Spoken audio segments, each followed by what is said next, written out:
A service of KIBMradio.com, the Internet's home for an all-old-time radio.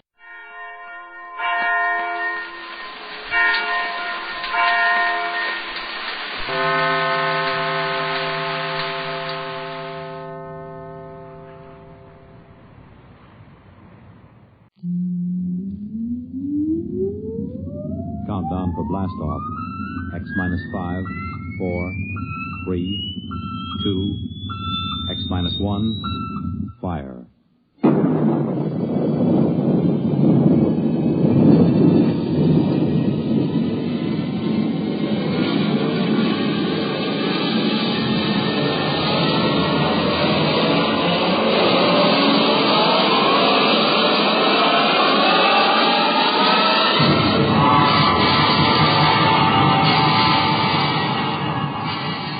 From the far horizons of the unknown come transcribed tales of new dimensions in time and space. These are stories of the future, adventures in which you'll live in a million could-be years on 1,000 maybe worlds. The National Broadcasting Company, in cooperation with Galaxy Science Fiction Magazine, presents X minus 1.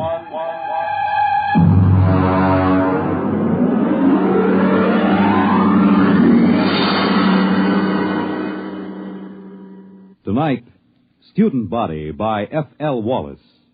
Our story in 1 minute. Girl. Boy. Moon. June. Ring. Wedding. Home. Money. Baby. Money. Education. Money. Retirement. Money. Solution? United States savings bonds. There's a smart couple. They're looking to the future. They know how important it is to plan for the future now with savings bonds. Yes, the plans you make today will determine what kind of tomorrow you have. Are you a student? Are you a young married couple? Are you approaching the golden years? Whatever your age, whatever your situation, savings bonds can be a big help in making your tomorrow secure and happy. Plan wisely. Buy savings bonds regularly where you work or where you bank. They're a good investment. You're saving your money and you're earning more. Series E bonds pay 3% interest compounded twice a year when the bonds are held to maturity. And savings bonds are as safe and sound as America itself. What's more, they're protected against loss or theft. For the big things in your life, be ready with United States savings bonds. And now, Student Body by F.L. Wallace.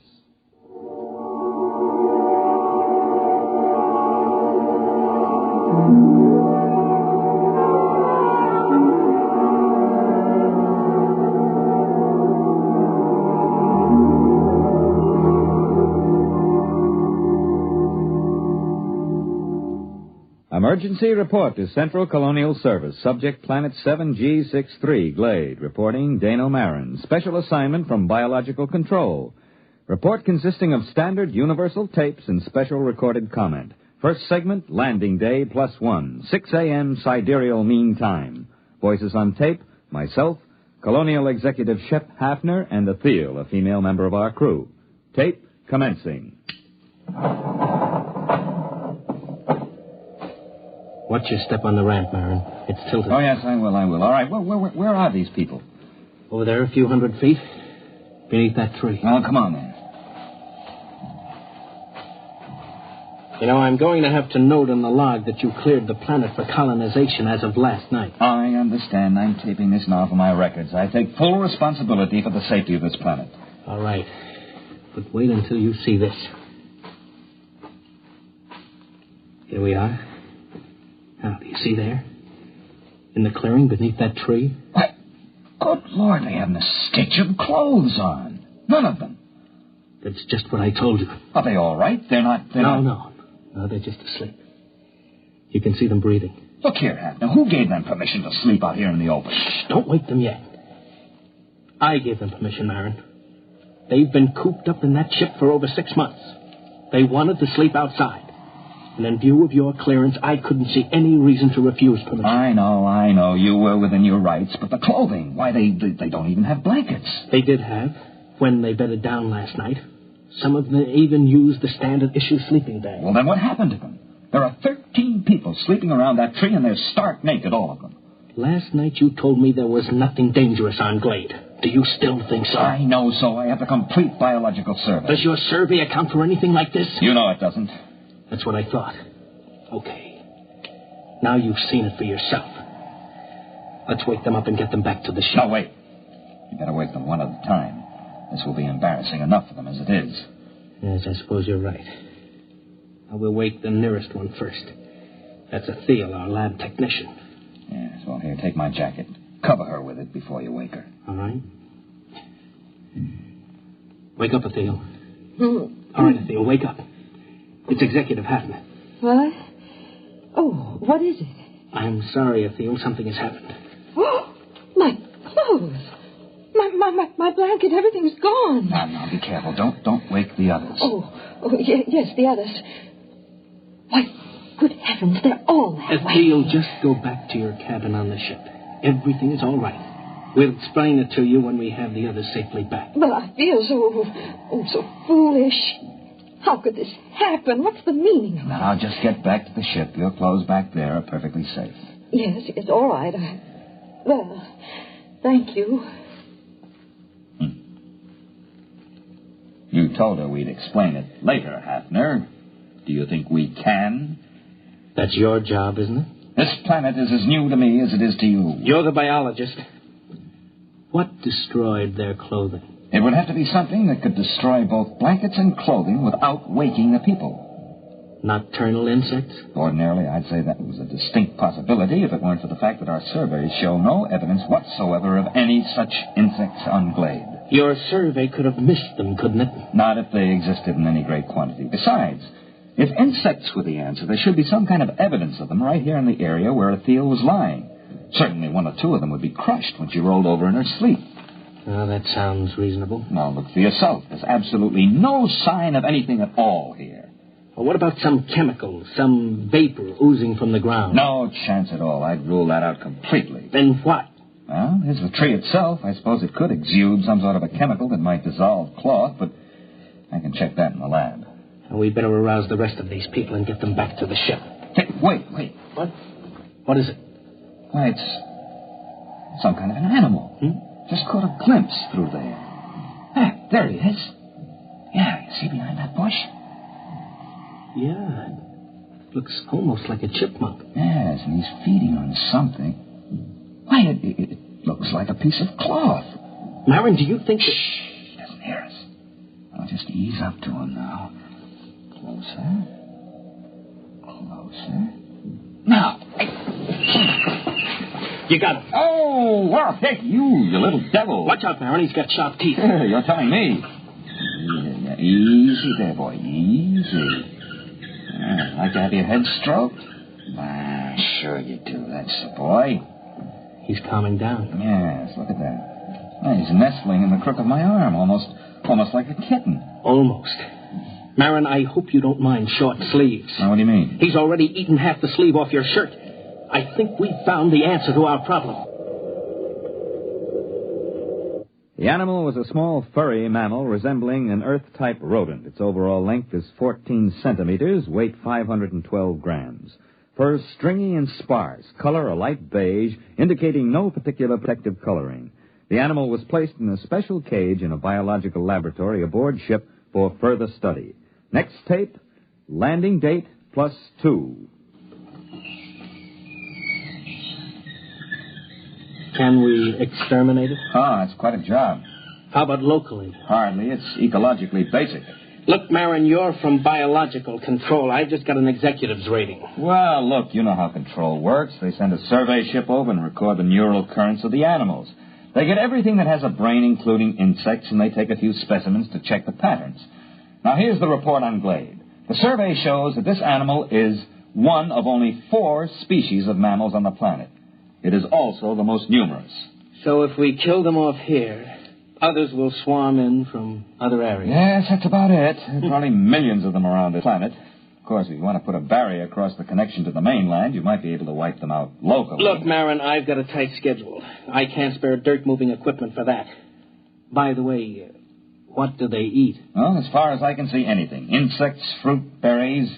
You could call it an omnivora.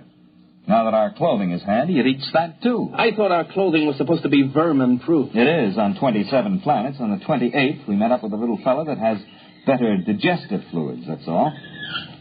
Oh. He's eating a leather belt right now. Yeah.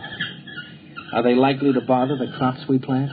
They shouldn't, but then I would have said the same thing about our clothing. All right, Marin, you worry about the crops. Find some way to keep them out of the field. Meanwhile, everyone sleeps inside the ship until we can build dormitories. Biological examination of omnivora posed this question. Why only 4 species of mammals on Glade? No reptiles and only a few birds. On all comparable planets, a large variety of species. Nearest Earth parallel, fossil remains from the late Carboniferous show creatures like the omnivora, but on Glade there appears to be no further evolution. Next tape segment, L+22, place, temporary warehouse, Quartermaster Crone, and myself. There you are, Mr. Marin. They got in every seed, sack, and barrel in this part of the warehouse. Well, what makes you think it's mice? Look, I've worked in grain elevators for 30 years in Kansas. Look at the way that sack is gnawed. And look over there. Droppings. Well, it's not exactly... I know. So they're mice-like. I want to know how to get rid of them. Have you tried poison? You tell me what poison to use, and I'll use it. They got into a 100-pound sack of arsenic and went through it like it was whipped cream. Well, how did they get in? It's a fused dirt floor, isn't it? It should be pest-tight. But see, there are cracks along here. They must have burrowed through. They were loose in here, and we don't have time to build another warehouse. They've got to be controlled here. Well, catch me a few of them alive, and I'll see what I can do. Next morning, a dozen live specimens of mice-like mammals were delivered to the lab. No 2 of them were affected by the same poison, and the poison developed to control the omnivora was completely ineffective. Alternate discussed with Executive Hafner and Machinist Tully of Computer Engineering. Next tape, L+24. Hafner, Tully, and myself. I tried it out yesterday, Mr. Hafner. I think I've got all the bugs licked now. Tully, I don't want any more metal used than is necessary. This isn't standard authorized equipment. You're not dealing with a standard authorized problem. Are you ready to activate the device? Sure thing. Here, help me get it down from this assembly bench down on the floor. All right. There you go, Kitty. Now, what do you think of her? A robot cat. Well, I still think we need at least 3 of them. Mr. Marin, inventory on colonial expeditions is always short. 1 will have to do. All right, Tully. Show us how this mechanical mouse catcher operates. You better get out of the way, Mr. Marin. If you've touched any of the mice in the lab, she'll go for you. She reacts to smell as well as sight and sound. All right, Tully, start it up.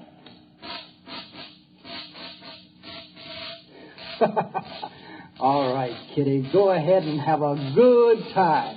Oh, she moves like a cat. You know, I wouldn't bet a plug nickel on any mouse in the same warehouse with that baby. Robot cat device proved relatively successful in Warehouse 1. Rodent damage held below danger margin. Next tape, L+37. Tully, Hafner, and myself. I can't salvage it, Mr. Hafner. Just look at that. That skeleton was chrome steel. Now it's bent. The skin was duroplastic, and now it's cut to ribbons. The computer parts are all smashed to bits. How do you account for it, Tully? Well, look around the poor thing. You had me build it for mice. These things weren't mice. They're a good foot long. They just outnumbered him, that's all. You examined these dead animals, Marin? Not closely. Well, you'll find your mice have grown. They ganged up on that cat.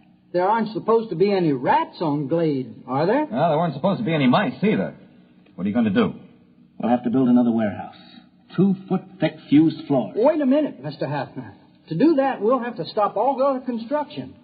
The atomic generator... Why not build more robot cats? You weren't here when we opened the doors, Marin. The warehouse was swarming with rats. Tully, how many robot cats would we need? 5? 15? We don't have enough parts to build more than 3. If we need more than that, we'll have to rob the computer in the spaceship. And that's one thing I refuse to do. The spaceship is our only link with Earth until the next wave in 2 years. All right, then I'll tell you what we'll do. We'll floodlight the supplies at night. We'll post a guard with half-charged rifles until we can move to the new warehouse. That'll take about 10 days. Meanwhile, our fast crops are ripening. It's my guess that the rats will turn to that for food. Now, in order to protect our future food supplies, you'll have to activate your cold storage animals, Marin. Mr. Hafner, it's against regulations to release any cold storage animals on a planet until after a complete investigation. That takes 10 to 20 years. This is an emergency. I don't want to be responsible for another rabbit-infested Australia or that planet in the Centauri system that the snails took over. Marin, I'll take the responsibility. You're recording now, aren't you? Yes. All right. If that isn't authorization enough, I'll put it in writing. Well, the beast I've got for this job won't be any good against rats this size. You've got hormones. Use them. Dead rats were gathered and frozen for further study. Observed animals, a wide variation in size. Internally, a lack of uniformity in organs. Some specimens had huge fangs and delicate jaws. Others had tiny teeth and massive bone structure. Obviously the most scrambled species ever encountered by a biologist. Reproductive cells were especially baffling. Proceeding with hormone treatment on cold storage Earth animals. Next tape, L+39. Lab technician, Atheel, and myself.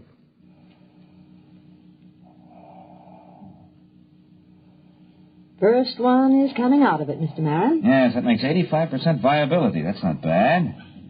All right, fella, now take it easy, Oh, he's a cute little fella. But he's tough. That's a wire-haired terrier. They're small, but they've been used for ratters since the Middle Ages. Do you think he's nearly ready for the hormone course? I think so. All right, first pituitary injection. Ready. All right, now, this is going to hurt just a little fella. Oh. Yeah, it's a dirty trick, isn't it, jabbing you with a needle when you're fresh out of the deep freeze? But don't you worry, fella. You'll be glad you had it. You'll stand a better chance against those rats when we work you up to about a Great Dane size. L+50, artificially enlarged terriers loosed in the fields of the fast crops. Following tape, field observation of terriers. Executive Hafner and myself.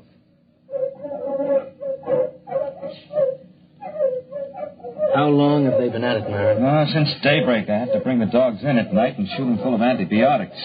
Will the dogs last? Well, this crop will be harvested in about a week. We'll make that. And there'll be 2 weeks to rest up before the next fast crop shows above ground. I think we've got the rats licked for a while. Well, when you get a chance, you might ask some of those PhDs in Central how they happened to hand us a survey and forgot to give us a few details like mice and rats. I have been checking on that, Mr. Hafner. I don't think there's any doubt. When that survey was made before we landed, there weren't any mice and rats on Glade. Then where did they come from? How did they get here? I don't know. But we're going to have to find out. Research project on pseudo-mice and pseudo-rats interrupted by field trip with Biological Survey Officer Whitehead. Tape L+63 in field geological survey vehicle. Whitehead and myself. You think you got troubles? Can you read a sonar map? No. Here, look. See this scope? It reads straight down about 10 miles. I'm supposed to be out looking for oil shale, but I got kind of interested in this. Look. First few feet down, you can find fossils. After the first few feet, that's about 20,000 years, there are no fossils until you get way down here. That's about the same as late Carboniferous on Earth. Then you get the fossils again. It doesn't figure. But isn't that usual? Changes in geological eras? You don't get it, man. I'm not talking about eras. I'm talking about years. Straight down from here, 20,000 years ago, this was a desert. And then 3 years later, it was a jungle. 5 years after that, there was a glacier. Earth normal would be 50,000 years or more for a change like that. What caused it? Yeah, you've got me. Fluctuations in the sun, I don't know, but talk about changeable weather. This planet really has it.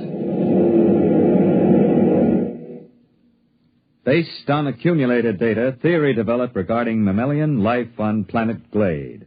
Tape L+65. Place temporary headquarters of Executive Hafner. Marin, I've got a lot of work to clear up this morning. I thought you might like to know where the mice came from. They don't bother us anymore. I have also determined the origin of the rats. They're under control. I wonder if they are, Mr. Hafner. What do you mean? Mr. Hafner, I've checked this with Whitehead. Between 100 million years and 20,000 years ago, this planet was changing violently and quickly. The first change wiped out the dinosaur just the way it did on Earth. But it kept on changing. Desert, glacier, jungle, and all this within the lifespan of a single animal. For 1 million years, this was the norm of existence on Glade. I've checked Geological Survey. The planet is stable now. Well, that's not what I'm getting at. The point is, survival was difficult. Only one species of mammals managed to come through. Now, wait a minute, Marin. There are 4 species, ranging in size from a squirrel to a water buffalo. One species. They're the same. If the food supply for the largest animal increases, some of the smaller so-called species just grow up. Conversely, if the food becomes scarce in any category, the next generation, which apparently can be produced almost instantly, switches to a form which does have an adequate food supply. The mice? The mice weren't here when we got here. They were born of the squirrel-sized omnivora. And the rats? Born of the next larger size. After all, we are environment, too, and they adapt to environment. Let me get this straight. The mutation... On Earth, it would be mutation. Here, it's merely normal evolution. These animals have no genes or chromosomes.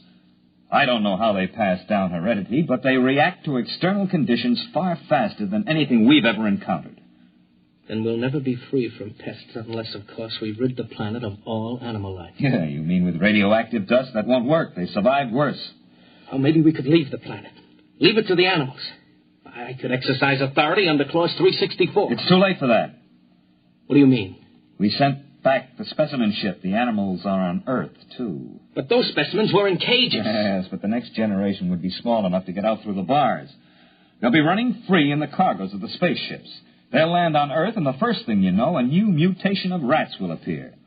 They won't have any reason to connect it with the specimens from Glade. They won't be able to vermin-proof every building on Earth. No, we've got to stay here. We've got to study the animals here and find out how to beat them. If we can. Next tape, L+83. Place, Field Outpost.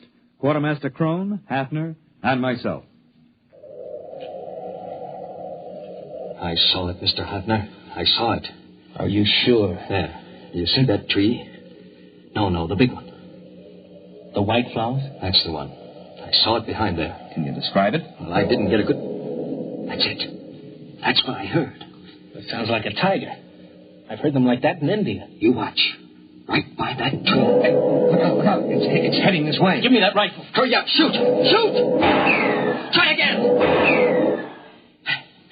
I got it. Come on, let's take a look. Now look out. It might be still alive. No, I hit it square with that second charge. What in the devil is it? It's a good 8 feet long. What do you make of it, Marin? Well, except for the lack of markings, it closely resembles a tiger. Look at those claws. We chase the rats out of the warehouse, they go to the fields. We hunt them down in the fields with dogs, and they breed tigers. Well, that's easier than rats. We can shoot tigers. Wait a minute. We've been here less than 3 months, Marin. The dogs have been in the fields only 2. And that tiger's mature. How do you account for that? I'm not sure, Mr. Hafner, but I imagine if the survival factor is high, the young don't ever have to be young. What? They can be born as fully functioning adults.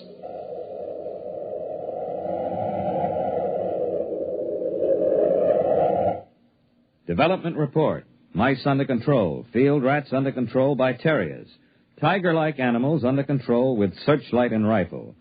Additional complication. The original animal developed an appetite for electrical insulation. There is no protection except to keep the power on at all times. The last tiger-like animal was seen at L+130. After that, the attack ceased. By L+2 years, the animal seemed to have been controlled in all its forms. However, 3 months before the next colonists were due, a new animal was detected. Food was missing from the fields. Dogs were useless. The animal seemed to roam the fields, and the dogs did not attack. Patrols were unable to find the animal. Tape L+2 years. Hafner, Engineer Tully, and myself. Now, here's the way I'm rigging it up, Mr. Hafner. Whatever it is, it spotted the photoelectric cell rig. So I've worked up an alarm that reacts to body radiation. You're sure the animal won't spot that? Well, I'm burying it in the field. Then we'll move the visible alarms to another field. All right, Tully. As soon as the alarm goes off, notify Mr. Marin and me. Do you understand? Yes, sir. Just as soon as the alarm goes off. L2 plus 15. Radiation alarm sounded. Place, field station, Hafner and myself.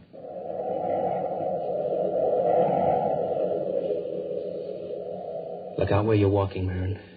We don't want to scare it away. Well, there are dogs in that field, aren't there? Well, there were supposed to be, but they didn't bark. Quiet. There it is. See? Huh? It's in between the rows. Look out. Look out. Give me a clear shot. No, wait a minute. Don't shoot.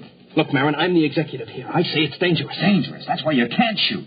It's more dangerous than you know. Quiet. It'll hear you. We're downwind. Now listen, Hafner. This is important. I don't want any lecture now, Marin. I don't want to lose the shot. You've got to listen. That animal could evolve mice.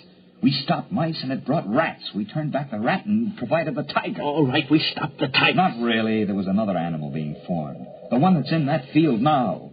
It took the animal 2 years to create it. How, I don't know.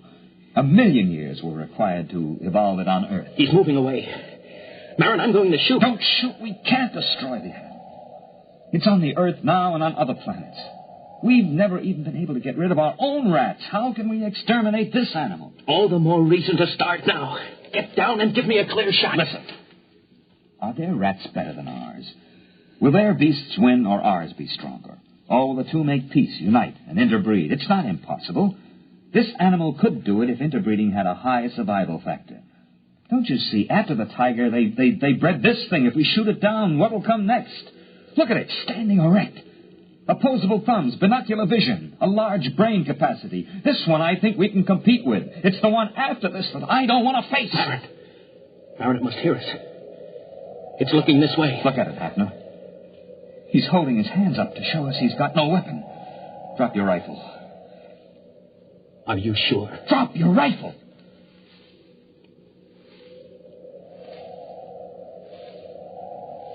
He's coming this way. He's got one of those white blossoms in his hand. Yes.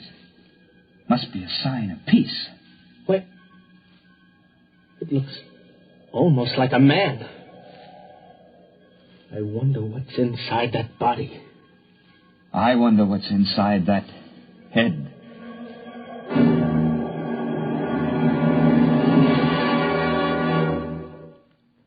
You have just heard X-1, presented by the National Broadcasting Company in cooperation with Galaxy Science Fiction Magazine, which this month features Verbal Agreement by Arthur Sellings, the story of an unsuccessful poet who was forced to ask what it was the aliens could want that was half as precious as the skins they wouldn't sell. Galaxy Magazine, on your newsstand today. Tonight, by transcription, X-1 has brought you Student Body, a story from the pages of Galaxy written by F.L. Wallace and adapted for radio by Ernest Kenoy. Featured in the cast were John Raby, Bob Hastings, Kate Wilkinson, James Stevens, Charles Carruth, and Merrill E. Joels. Your announcer, Fred Collins. X-1 was directed by Bob Maurer and is an NBC Radio Network production.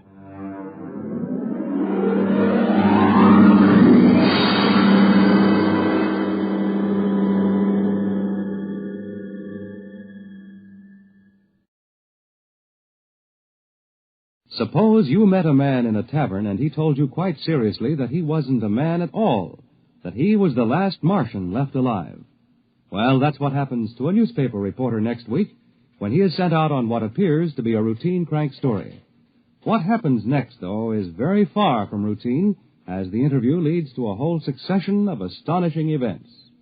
The story is The Last Martian by Frederick Brown, next week on X-1. The Fisher Body Awards to Teenagers will be made tonight on the NBC Radio Network.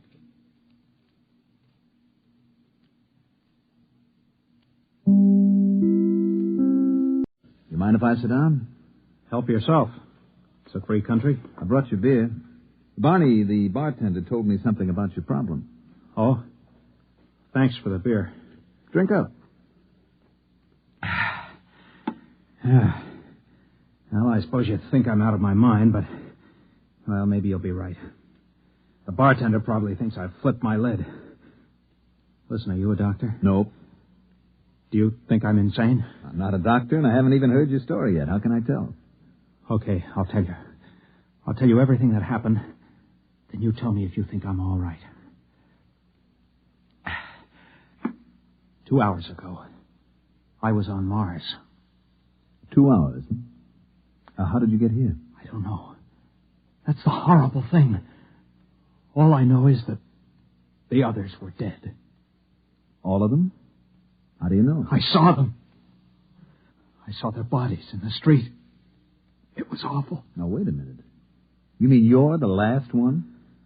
The last Martian? Yes. Well, that's a little hard to believe. Listen, I was there. I was in this room in the city of Scar. I don't know why I was there, but I was. I was locked in. Then I got hungry, and there was nobody to bring me food. So I worked a stone out of the floor and started digging. It took 3 days.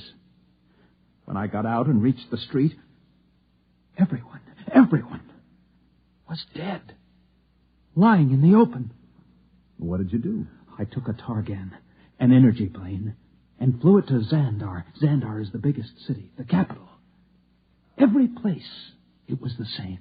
Hundreds of thousands of bodies lying in the fields, the streets, as if everyone had died at the exact same instant. At Xandar, in the stadium. I'm listening. In the stadium, there were 100,000 of them. As if they'd come there specially to die together. I landed my ship there. In the stadium? Yes. Mm-hmm. I see. Well, there, in the stadium, they had built some sort of platform. On it was a column made of copper. Copper is a rare metal on Mars. And there was a push button. Where? In the copper column. Oh. And there was a Martian in a blue robe, a priest, right under the button. It was as though he'd pushed the button and died. And everybody else had died with him. Except you? Yes.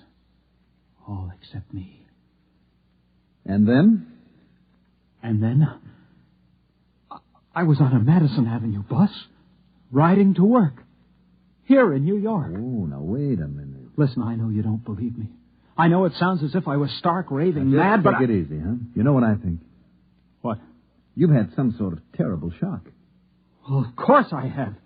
There were 3 million of us, all dead. I don't mean that kind of shock. Of course, it was a dying world anyway. We didn't have more than 2 generations left. It was the krill. What was the krill? The disease. It reduced us to 1/30th of our population in 2 centuries. These 3 million, and they died of the krill? No. The krill kills slowly. These people died like that, with a push of a button. Well, why didn't they escape? We tried to develop space travel, but we couldn't. We couldn't even reach Deimos or Phobos. Where are they? Our moons. Oh, I don't know so much about this stuff. It was horrible. Mm-hmm. Can I ask you a question, Mr. Down? Anything you like. Well, if the Martians didn't develop space travel, how do you think you got here in New York City? I don't know. It's driving me wild. I'm Yangan Dal, a Martian. And I'm here, in the body of an Earthman. The body of an Earthman? Of course. You don't think Martians look exactly like humans, do you? I'm 3 feet tall. Weigh what would be 20 pounds here on Earth. I have 4 arms and 6 fingers on each hand. Barney? Yeah? 2 more beers, huh, with whiskey chasers? Right. Go on, Mr. Down. I don't mean to interrupt. It frightens me. Oh, I can understand that. Give me drinks. You want some help? Thanks, Barney. Drink up, Mr. Down. Thank you. By the way, who is this Earthman whose body you've got? Its name is Howard Wilcox. Howard Wilcox, huh? I'll just write that down. Address? It's in the wallet. 45 Amber Court. Mm-hmm. This Howard Wilcox whose body you're in, does he have a family? It is married to a female of this species, yes. Well, have you been home? No. Then how do you know? I have all of its memories. I can do everything it could do. I know everything it knows. Oh, I see. I even have its tastes. Beer, for instance. Yes. Mm-hmm. You have a job? At the Humber Lamp Company, 34th Street. Well, maybe you ought to call your wife. No, It frightens me. Why? This body, it loves its wife. Let me buy us around. There's money in these pockets. Okay. It's very good of you to listen to my story. Barkeep, another round, please. Tell me, Mr. Dow, did you ever suspect before that you were a Martian? Suspect? I am a Martian. Don't you understand? Well, how did you get in here? I told you this body was on its way to work on a Madison Avenue bus, and then I was inside it. It was thirsty, so it stopped for a drink.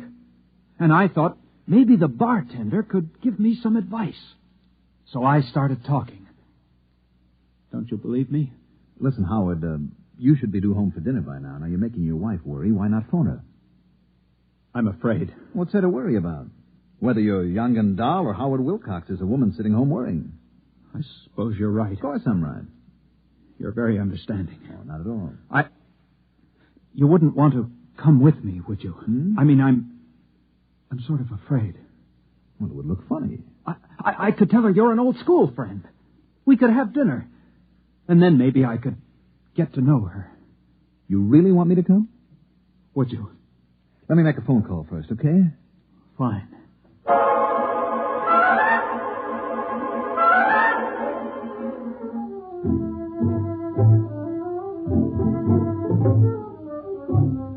I rang up the Tribune and got Cargan at the city desk.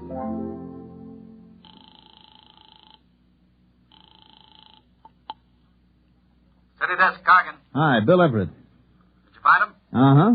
Well? There's something strange about this guy. You think he's insane? I don't know. What do you mean you don't know? Is he or isn't he? Well, he's got the whole story so perfectly organized, he might even convince somebody it's true. He remembers every detail. What do you figure you're going to do? Well, I'm going home with him. I'm going to meet his wife and observe them. How many drinks have you had? Oh, I'm sober. Don't worry. Me worry? Look, maybe you better come back here and I'll let Vincent handle this story. No, that isn't necessary. Just let me tag along a while. Okay. But if you want help, yell and I'll send Vincent. I will. Don't worry. What's this guy's name? Howard Wilcox. Address? 45 Amber Court. Okay. Oh, and Bill. Yes? Just remember one thing. What's that?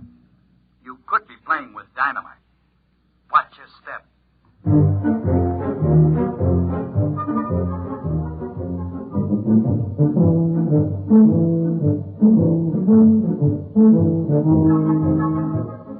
Number 45 Amber Court was an apartment down in the village. We were met at the door by a pretty woman in dungarees with her black hair and a ponytail with a red ribbon.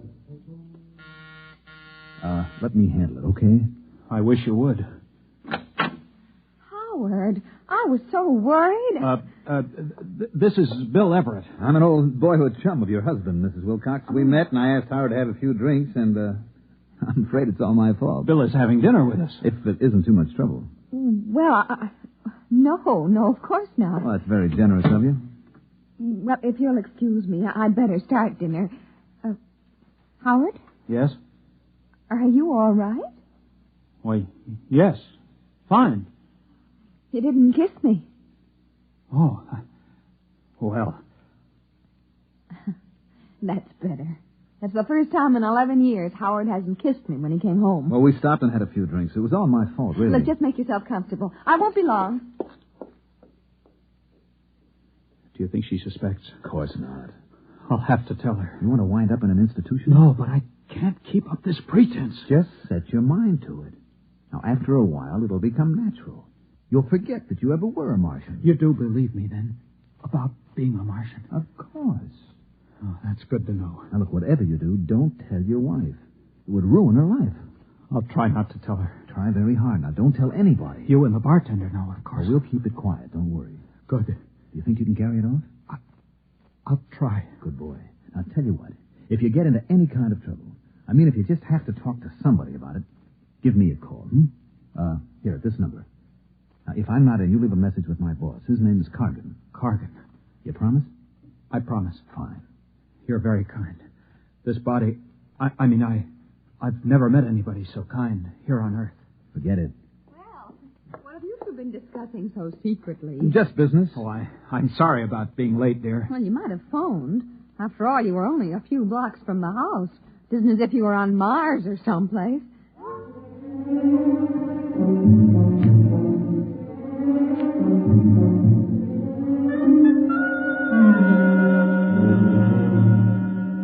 Dinner went pretty well, and Elaine Wilcox turned out to be an expert at shish kebab, which is one of my favorites.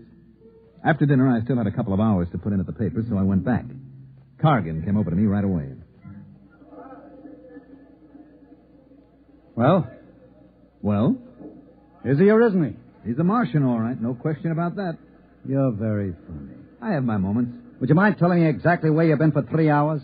And what you've been doing? I talked to Yangan Dao. That's his Martian name. Then we had dinner at his home. Very nice.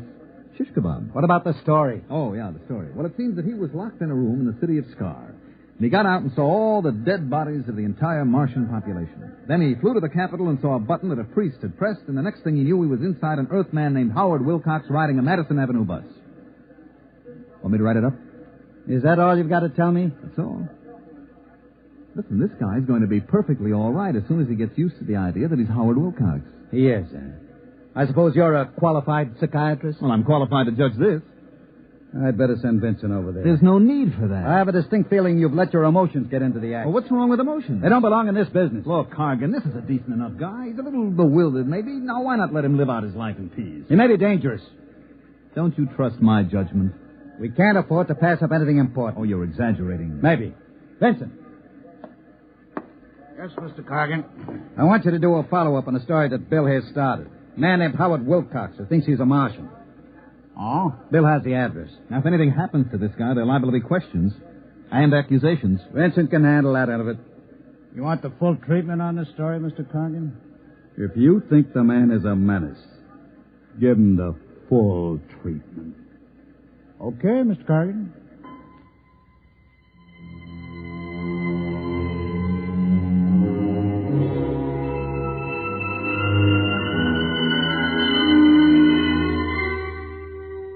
I gave Vincent the address, feeling like a murderer, and then I beat it to the nearest phone booth and called Howard Wilcox's home. His wife, Elaine, answered.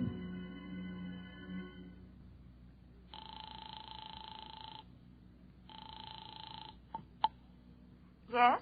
Oh, Mrs. Wilcox, this is Bill Everett again. Oh, did you forget something? No, I have something to tell you, and it may sound a little weird, but bear with me. Oh, what is it? A man from my newspaper is coming over. His name is Vincent. He's a big, ugly man with a scar on his lip. He's coming over here? He's on his way now.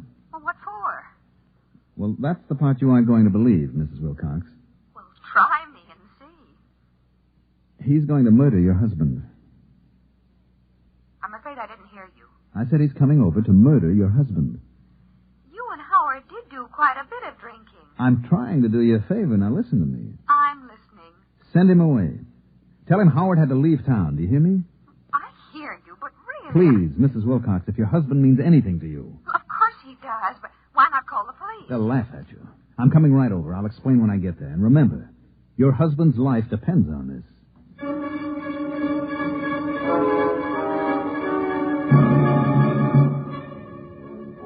I didn't know whether I'd convinced her or not. It all sounded so terribly melodramatic. Anyway, I hopped into a cab and told him to use a heavy foot on the gas pedal, and about 15 minutes later, I arrived at 45 Amber Court.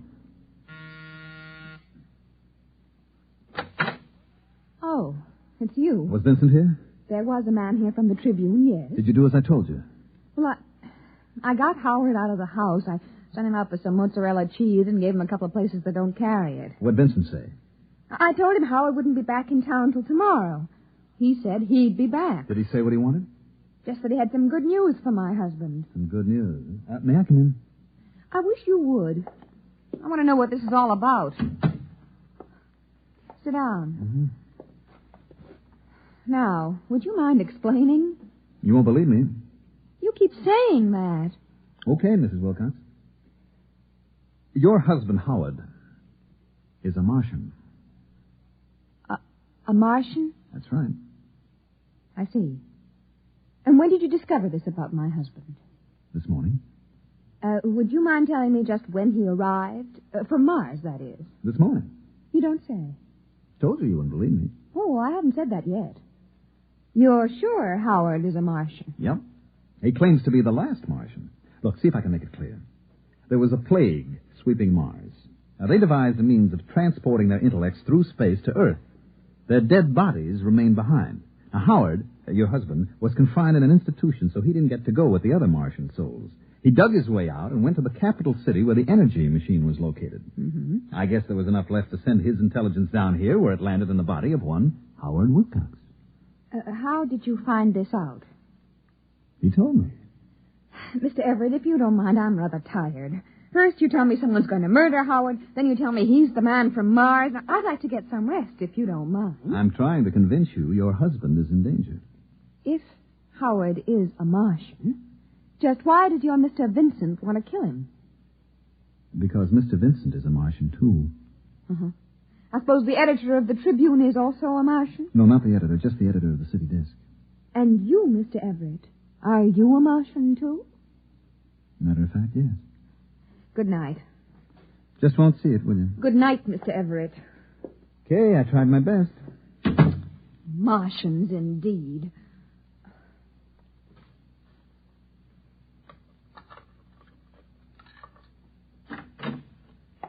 Oh, Howard, thank heavens. I couldn't get the mozzarella. It doesn't matter. Tell me, Howard, are you a Martian? What? Why, yes. How did you know? Oh, woman's intuition. It's terribly late, dear. Let's turn in. No, not yet. I want to know how you knew I was a Martian. Howard, please, I've had just about enough of this nonsense today. It isn't nonsense to me. Only this morning I was Yang Gandal, a Martian. Now I'm in the body of your husband.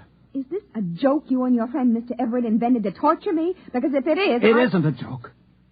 It's the truth. Howard, I just can't stand much more of this. I'm beginning to wonder if it's me. Who could that be at this hour? I'll answer it. Yes? You are Mr. Howard Wilcox? Yes? My name's Vincent. I'm a reporter from the Trib. Yes? May I come in? Yes. Who is... Oh, Mr. Vincent. I see your husband has unexpectedly returned from out of town, Mrs. Wilcox. Now, look here. Would you mind telling me why you lied to me? Yes, I would. Does it have anything to do with the fact that you know your husband's secret? What secret? That he is young and dull. A Martian. Well, I don't know what you're talking about. I think you do. Why is there such concern? I am Yang Gandal. I am a Martian. The last Martian, as far as I know. That is where you're wrong, Mr. Wilcox. Wrong? You see, there are many of us. Many? Like me? Hundreds of thousands. We were teleported to Earth during the Great Migration and found ourselves, like you, inside human beings. But then I'm not alone. You do understand my position. Perfectly. I can establish contact. We can remember our old home. Unfortunately, no. I don't understand. Sadly enough, young and dull, you were considered mentally ill on Mars. Ill enough so that you were institutionalized. But here on Earth, a person like you represents a distinct threat to us. How do I threaten you? You're unstable. You may give us away. That would spoil it. Spoil what? Our plan. Plan? You have not heard of the plan? I heard of no plan. I was in an institution. Yes. You are certain now? Of course. What plan? If you knew, I would have been forced to destroy you. You've just saved your own life, young and dull, and that of Howard Wilcox as well. What are you going to do? Nothing. Nothing at all. Aren't you afraid that I'll do something? Such as? Tell people my husband is a Martian. Really, Mrs. Wilcox, you know better. You'd be laughed at or sent to the nearest psychiatric clinic. No, we aren't at all concerned with the fact that people will betray our presence here on Earth. I'm sure you can appreciate the reaction if you would have phoned the police and tell them that the Trib reporters are all Martians. Well, not all. Just the city editor and yourself and Mr. Everett. How did you know that? Perhaps I'm one myself, Mr. Vincent. It isn't possible. Why not? Are you... Tell me where you were born. What city? I was born in Undanel near the dead canal of Krilla. Your name? Zanat Cree. You are party to the plan? The plan to take over the earth? Of course. Your husband, Young and Dahl. Why did you not inform him? For the same reason you did not. He is unstable. But there is no need to worry. I will care for him. Amazing. Now, would you mind leaving us alone? We have many things to discuss. Of course. Amazing. Positively amazing.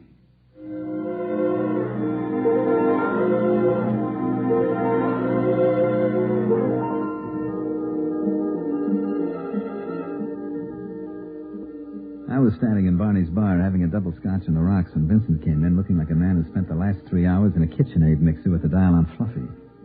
He came over and ordered without so much as look at me. Here it is, Mr. Vincent. Thanks. You okay? Sure. By the way, did you fellas take care of that crackpot who was in here this afternoon, the one who thought he was a Martian? Sure. Just a drunk, huh? Yeah, that's right. Wouldn't you say so, Bill? Oh, definitely. Well, here's to you, Barney. Sometimes you can't tell the Martians from the Earthmen. You know? It's getting to be that way, Mr. Vincent. Right, Bill? That's right, Barney. Integration. That's what it is.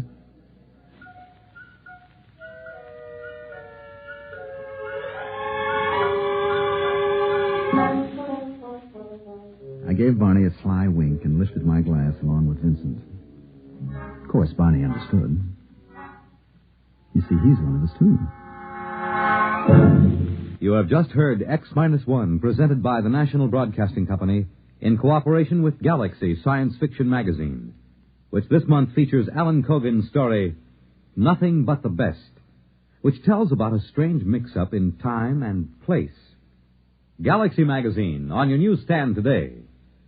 Tonight, by transcription, X-1 has brought you The Last Martian, a story from the pages of Galaxy written by Frederick Brown and adapted for radio by George Lefferts.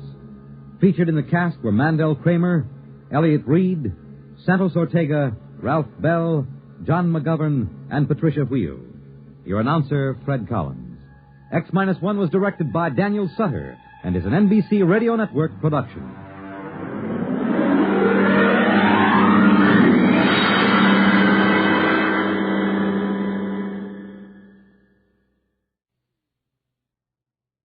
Go to the conventions with NBC Radio beginning Monday, August 13th.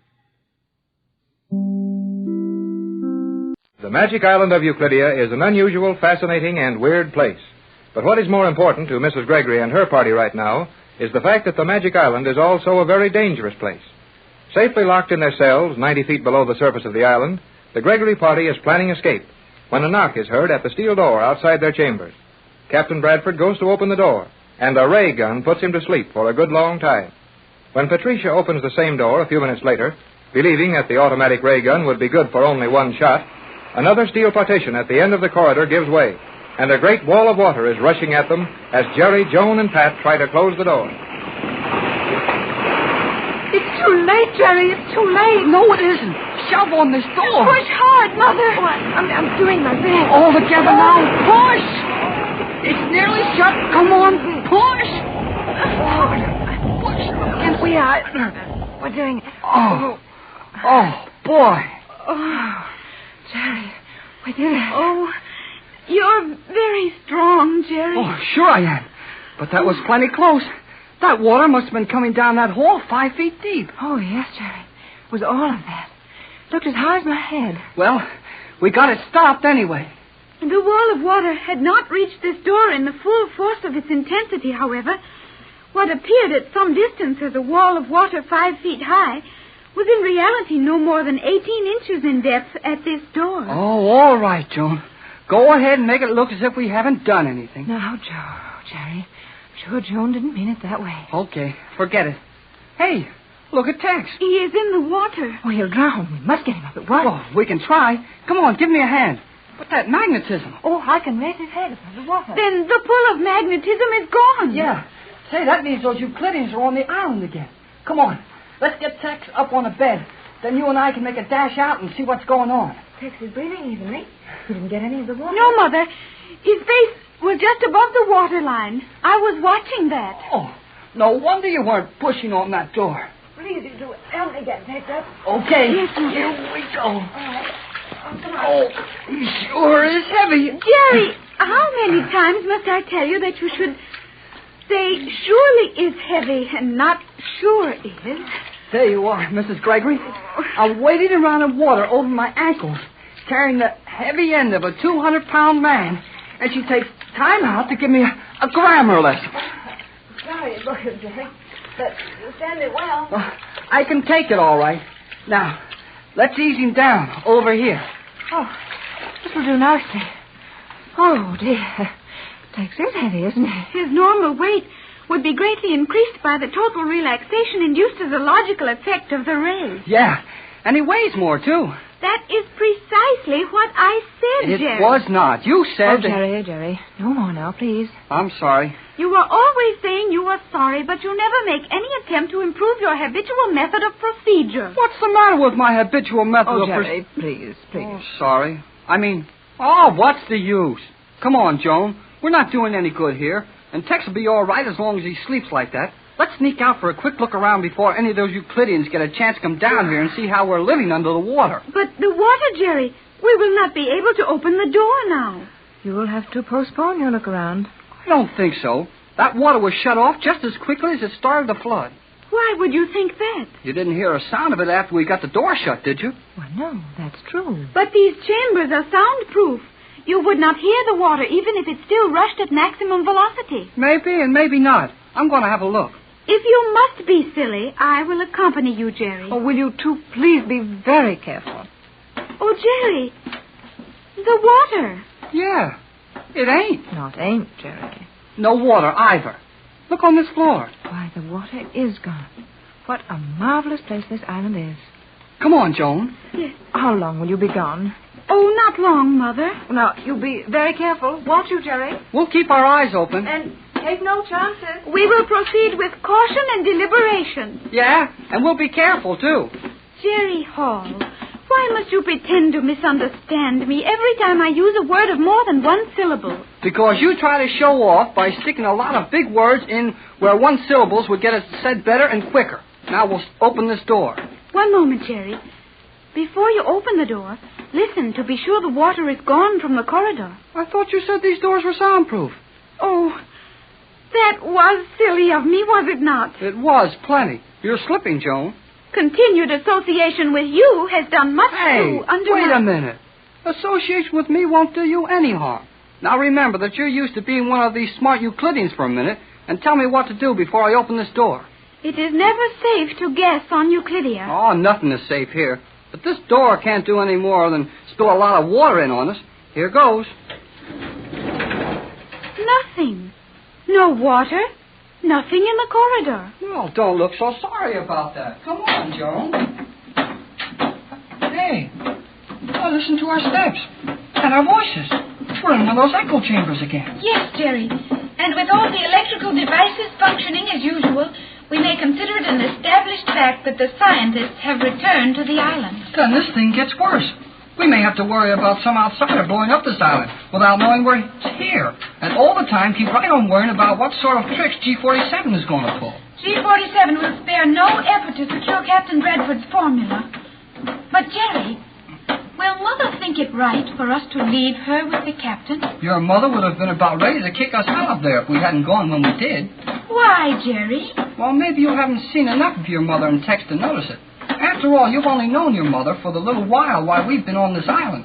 But if you could have seen them on the deck of the yacht when we were coming down here on those moonlit nights, oh, boy. I am not at all sure I understand what you mean. No, you wouldn't. These Euclideans may know a whole lot more than I do about chemistry and electricity and all that. But they can use a little common sense. The possession of common sense would enrich you also, Jerry Hall. Golly whiskers, the girl submarine commander again. It is indeed S1. Is your position so enviable that you have time to stand with a gaping mouth and blinking eyes, Hall? No matter whether I've got time or not, I can't help feeling nervous every time one of you Euclideans jump through a steel wall at me without making any noise. The commander did not come through a wall, Jerry.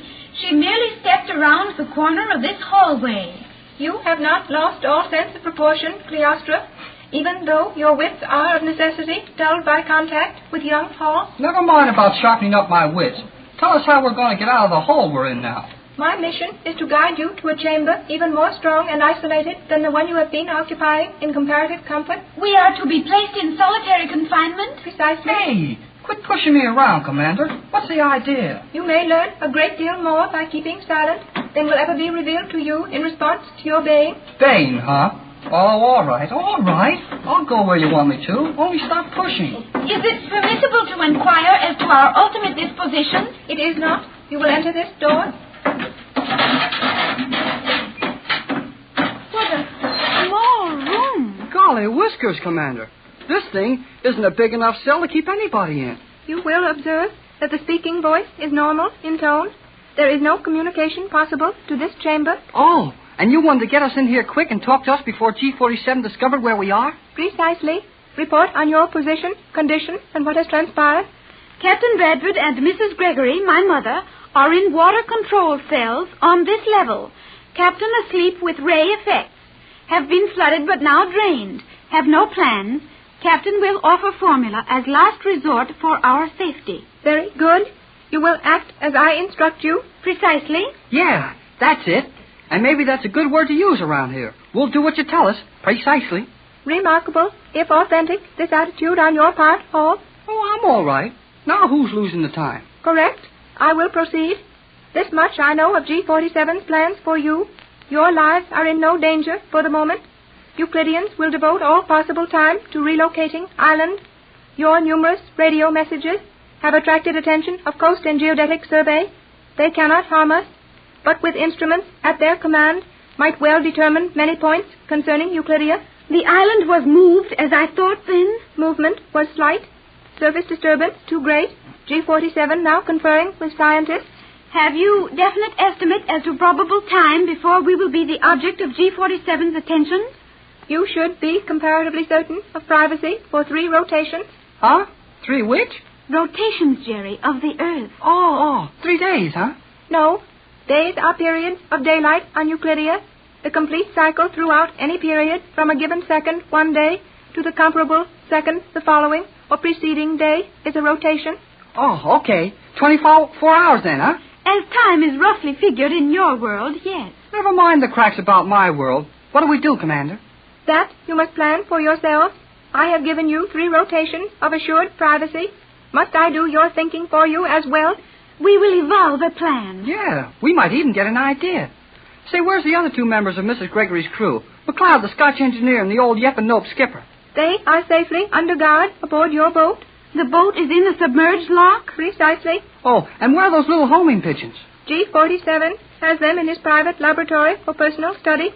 Gee, sure looks like we'll have to do all this ourselves, Joan. I will be on my way.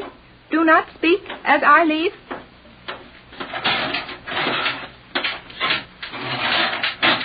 Golly whiskers. That girl sure comes and goes fast. The commander risked her life to bring that message to us. I know it. Boy, she's a swell girl. And is she good looking? If her beauty is so attractive to you, Jerry... Oh, forget that stuff, Joan. You don't have to worry about her. Gosh, she's 22 years old. But even if she is pretty old, she's all right. Do you prefer the commander to me? Huh? Jerry, I like you very much. Oh, okay, I like you too. But this is no time to tell you about that kind of stuff. We've got to get back to your mother and Captain Bradford. Will they be tickled when they hear we'll have about 3 days to figure our way out of this place? 3 days? Golly whiskers. I'll bet Tex can figure how to be halfway to New York in that time. If he wakes up. If he wakes up? Yes, Jerry. The captain may sleep longer than we had thought. Yeah, he might. Hey, you're sure a help. Faster than a speeding bullet. More powerful than a locomotive. Able to leap tall buildings at a single bound. Look, up in the sky. It's a bird. It's a plane. It's Superman. Kellogg's Pep. P-E-P, Pep. Kellogg's Pep, the Sunshine Cereal, presents The Adventures of Superman.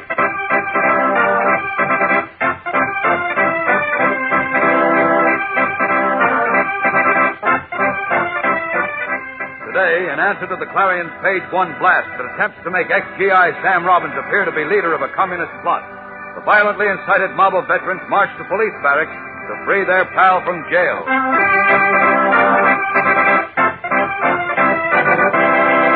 Hello there, gang. This is your pal Dan McCullough. Say, how many of the 49 different prizes have you collected from packages of Kellogg's Pep? Yes, sir. I said 49 different prizes. There's one in every package of Pep you open. And there are 3 different kinds of prizes you may find there. For instance, how you coming along with your collection of Pep comic buttons? There are 18, in the series, each picturing a favorite comic strip character to pin on your jacket or your beanie cap. And how about those bright-colored bird pictures? There are 24 to collect, each with a full description, so you can wise up the gang on birds. And have you rounded up all 7 of those colored cardboard plane models? Each one's a model of a famous fighting plane. All in all, that makes 49 different prizes you can collect. One in every package of Pep, the Sunshine Cereal. And meanwhile, you can be enjoying breakfast with those crisp golden whole wheat flakes of Pep. How Pep does make with a flavor. A catchy, fresh flavor. A sunny, toasted flavor. In short, a Pep flavor. And it really sends you. So for prize eating and your surprise prize, ask Mom to get you Kellogg's Pep tomorrow. Now, the adventures of Superman. As you remember, Joe Martin, a war hero, was mysteriously shot during a veterans' demonstration against Governor Wheeler, whom the ex-GIs charged with practicing racial and religious discrimination in awarding state jobs. Big George Latimer, the state political boss, said he had seen Joe's best friend, Sam Robbins, draw a gun during the demonstration. This gun, identified as the one with which Joe had been shot, was later found in the Robbins house. Sam was arrested, and the Metropolis Clarion, a scandal-mongering newspaper and Latimer's mouthpiece, immediately released a story to the effect that Sam had shot Joe as part of a plot to make trouble for the governor. Enraged, hundreds of his buddies marched on the jail to liberate Sam. Meanwhile, unaware of this development, Clark Kent is in the modest Robbins home interviewing Sam's mother. It is twilight. Listen. They've got no right to say my Sam shot Joe Martin. Why, Sam and Joe brought the world of each other, Mr. Kent. I know. Since they were 6 years old, they've been friends. Sam would do anything for Joe, anything. I believe you, Mrs. And in Robbins. that newspaper it said Sam was a foreigner. That's a lie, Mr. Kent. You know that's a lie. Don't pay any attention to what the Clarion said, Mrs. Robbins. We all know Sam is a loyal American. He's just the victim of a plot to discredit him and others of his faith, as well as all the veterans who demonstrated against the governor. A plot? Uh-huh. What kind of a plot? Well, at the moment, we're not quite sure, but we have our suspicions. You may be able to help us pin it down. I? Mm-hmm. How can I help? Try to remember. Joe Martin was shot about 5:30 yesterday afternoon. Sam stopped here at the house about 6 on his way to the hospital. Is that right? Yes, that's right.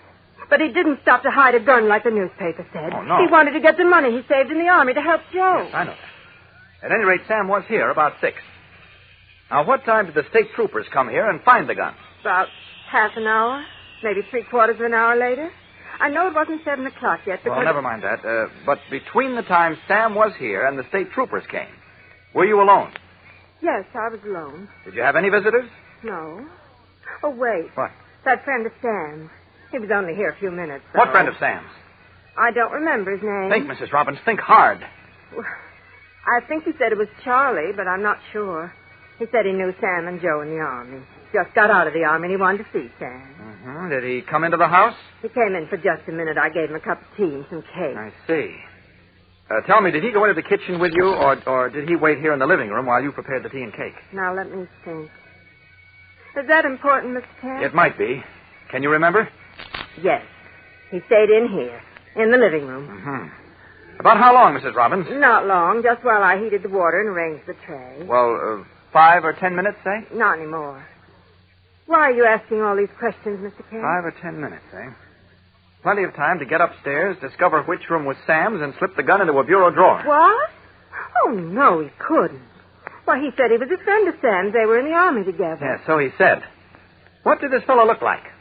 He was about medium height, thin. Mm-hmm. He had on a blue suit. He was kind of light-complected and... Yes? And his mouth.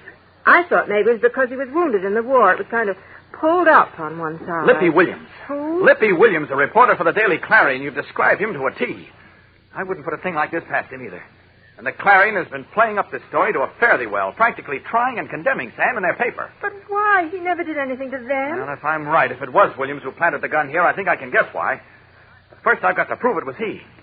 Now, look, Mrs. Robbins, don't mention this to anyone, please. Mom, you're going to get Sam out of jail. What? Who is? Oh, I didn't know anybody was... No, it's all right, son. I'm Clark Kent. Mr. Kent is trying to help Sam. This is my younger son, Lenny. Yes, how are you, Lenny? Hello. What's this about Sam getting out of jail? Well, the boys from Sam and Joe's Legion post about 100 of them. They're marching to the jail. They're going to bust down the doors and get Sam out. Oh, no. They might even have him out already. Is it good for them to do that, Mr. Kent? No, it's bad. It's about the worst possible thing the veterans could do for Sam or for themselves. Look, I'm going to try to stop them. You two stay here. I'll see you later. Hurrying from the Robbins house, Clark Kent steps into a shadowed alleyway, strips off his business suit, and takes to the air as Superman. Up, and away!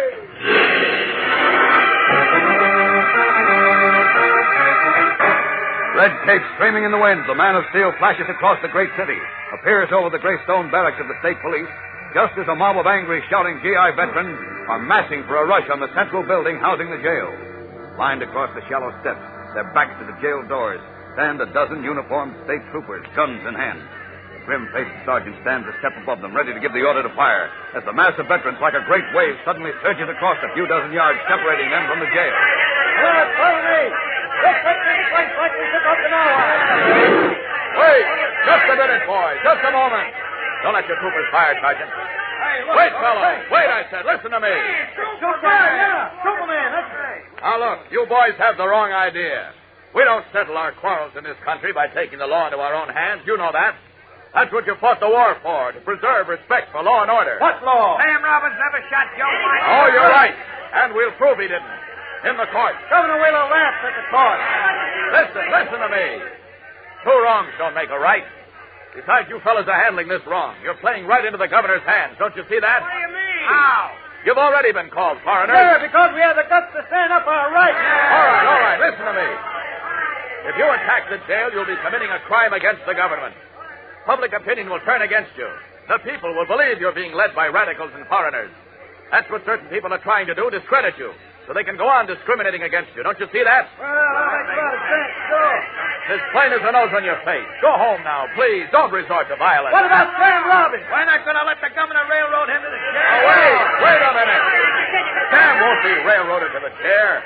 Joe Martin has a good chance of recovering. As soon as he's able to talk, he'll clear Sam. Suppose Joe dies. Then what? Yeah, what about... Even in that case, I can promise you that Sam won't be made to pay for a crime he did not commit if you'll cooperate with me and do this in the American way. But if you don't, you'll only discredit Sam and yourselves and further the cause of intolerance. So break this up. Go home now, please. Go home quietly.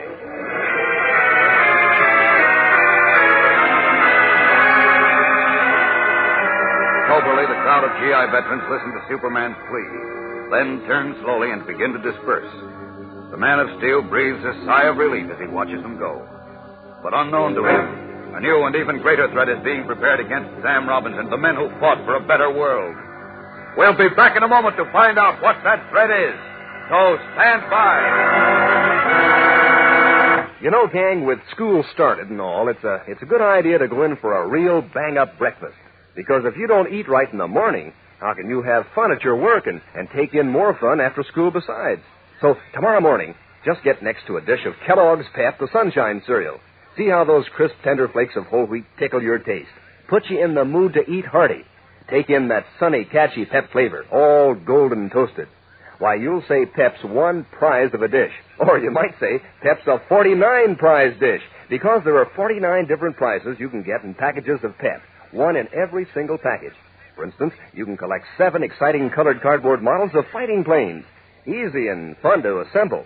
And you can collect a great new series of 24 bird pictures, each with a full description to help you identify these birds in the air.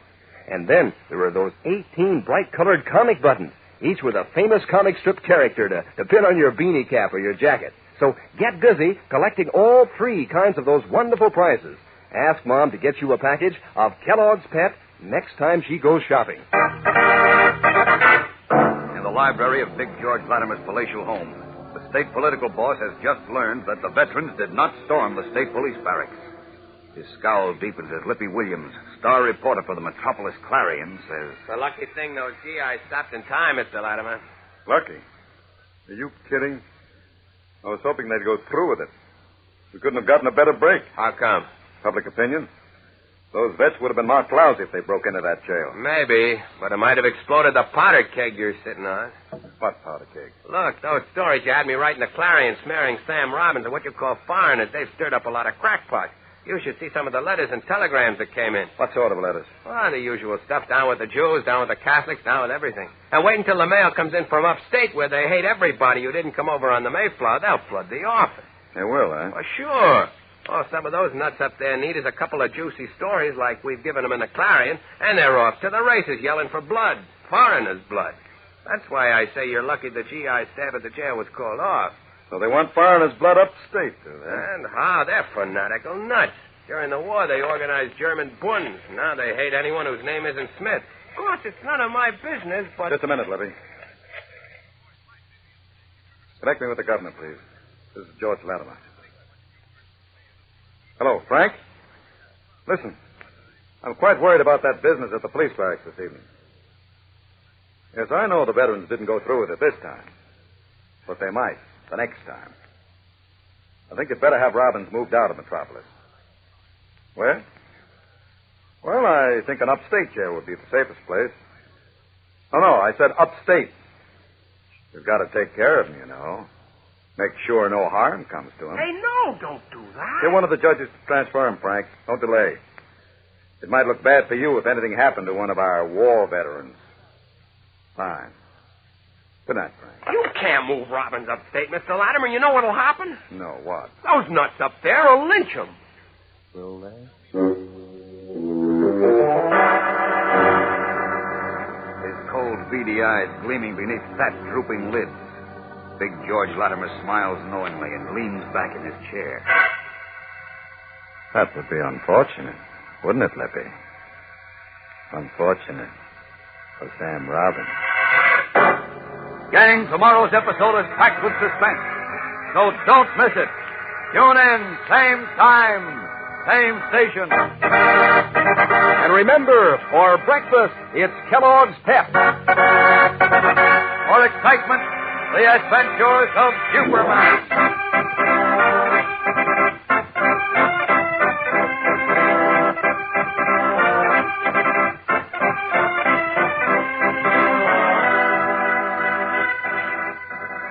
Superman is a copyrighted feature appearing in Superman DC comic magazines and is brought to you Monday through Friday at the same time by Kellogg's Pep, the Sunshine Cereal.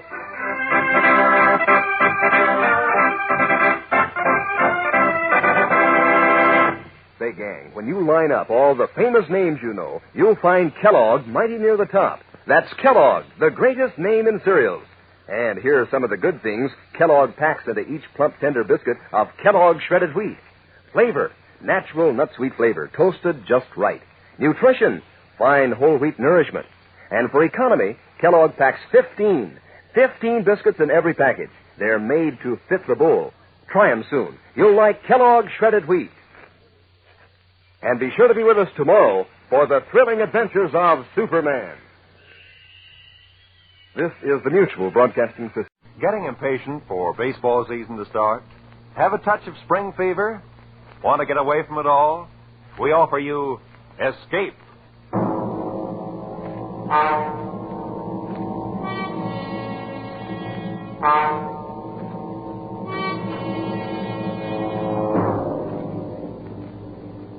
You are in mid-ocean, aboard a Jinx ship. Already 9 men have died. And you know that some malignant force is aimed at you from which you cannot escape.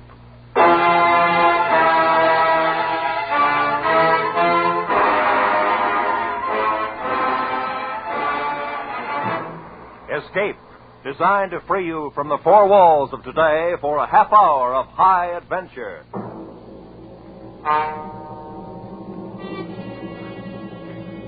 Tonight, we escaped from the North Atlantic in the year 1900, and to a sailing ship whose very name struck dread in sailors' hearts, as Joseph Conrad told it in his famous story, The Brute.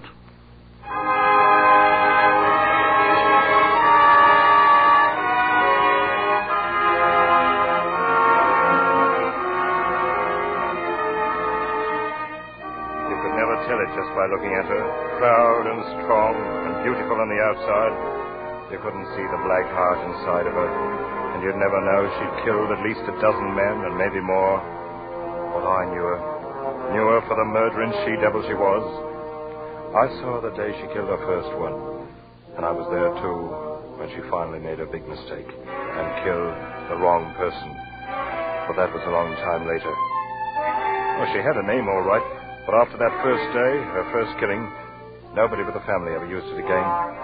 Everyone else from that day on would look at her, half afraid and half snarling, and they called her the Brute.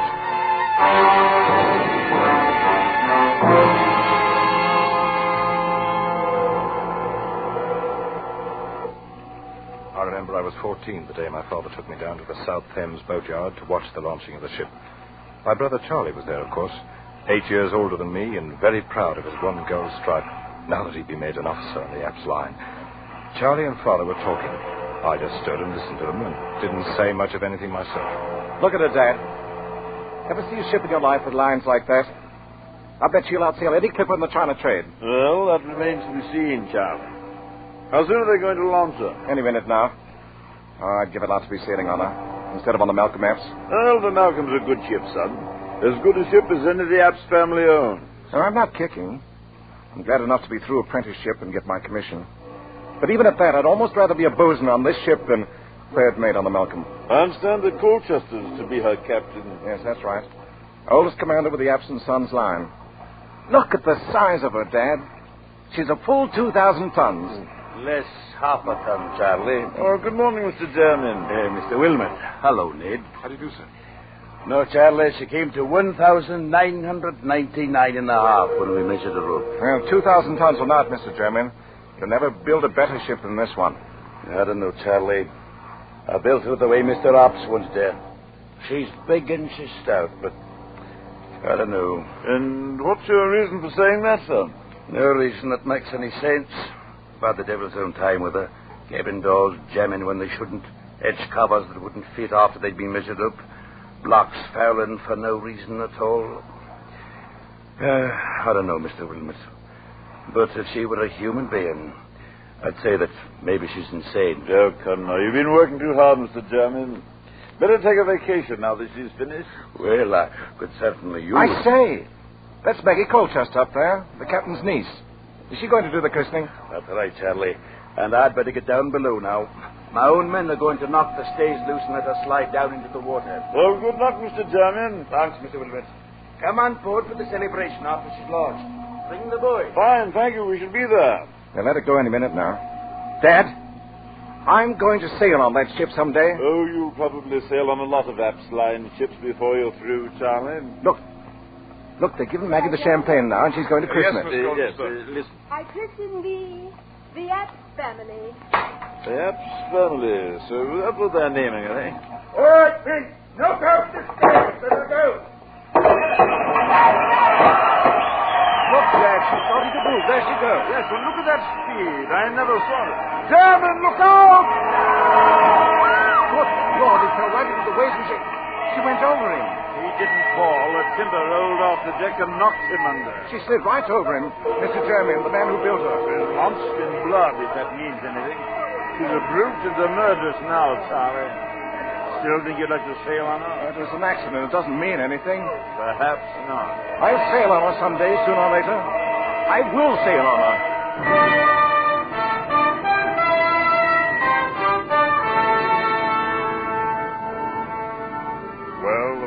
worked out, I was the one to sail on her first instead of Charlie. He'd gone on out to the Orient aboard the Malcolm. And 6 months later, when I started my apprenticeship, I found the company had assigned me to report to Captain Colchester on the Apps family, or the Brute, as everybody was calling it privately. Some kind of mix-up in the sailing orders, and by the time I came on board, the tug already had a line on the big sailing ship and was starting to ease her stern first out into the channel. All right now, ease ahead there. Pick up the slack. Captain Colchester was at the taffrail shouting orders to the tug captain, and the mates were forward somewhere, handling the check line. You've got the slack now. Haul away. I stood at the waist, waiting for a chance to report in, and watching a young fellow about my own age, who was doing something or other up aloft on the mizzenmast above me. The tug had drawn the line out taut, but the ship hadn't started to move yet. You've got no way on her yet. Turn your engine up to full speed. The tug was churning the water to froth, and the hawser was tight as a bowstring, but we still didn't move. Keep her up. Hold that on full throttle. Then suddenly the ship gave a lurch and started back like a bucking horse. The men forward had no chance to ease the check cable, and a second later it snapped. The ship plunged on back and then sheered over, slipping up with a smash against the pierhead that knocked me sprawling on the deck. And at that moment, the lad who'd been working aloft on the mast crashed down onto the deck not 10 feet away from me. And he lay there without moving. Give a hand up here on my waist, mate. Young Hawkins just fell out of the tops. That's too bad. Is he dead, Captain Colchester? He's dead, boy. You get a hold of yourself. Don't stand there trembling. You never seen anybody die before? Yes, sir. On the day they launched this ship. Ah, Jermaine, eh? You're young Ned Wilmot, I suppose, the new apprentice. Yes, sir. And no doubt you may have heard this ship called by an unpleasant name once in a while. Yes, sir. The Brute. Well, you'll be kind enough to remember while you're aboard that her name is the Apps family, and she's had her share of accidents, the same as any other ship. Is that quite clear? Yes, sir. Now get along forward with you and stow your gear away on the forecastle. You'll take over young Hawkins' duties for the time being. Yes, sir.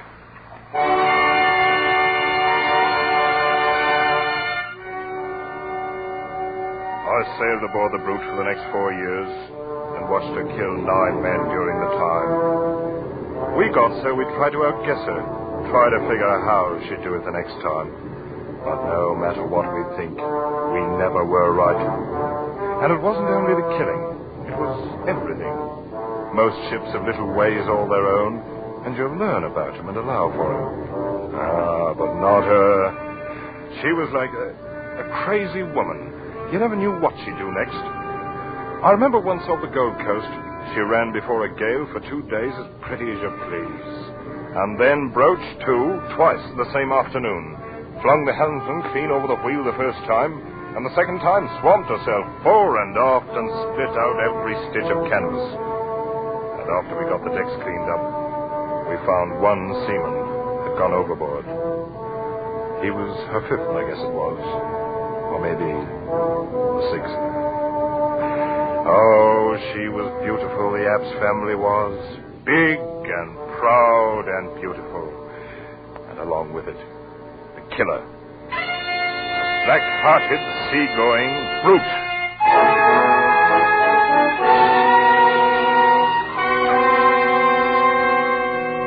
My brother Charlie was on the China run all that time.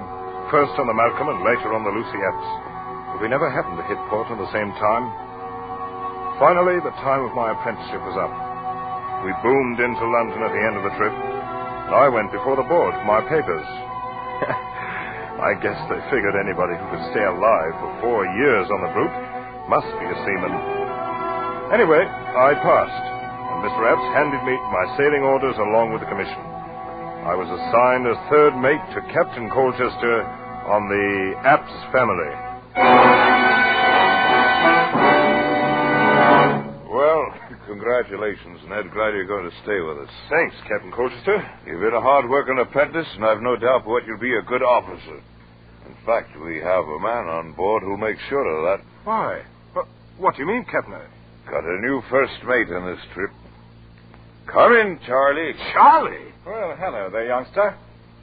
I say, you've been doing a bit of growing in the last 5 years. Charlie, I didn't even know you were in port. Been in for a week down country, though. I hear you fooled the board. Careful, man. You're talking about your own third mate. Yes, so they tell me.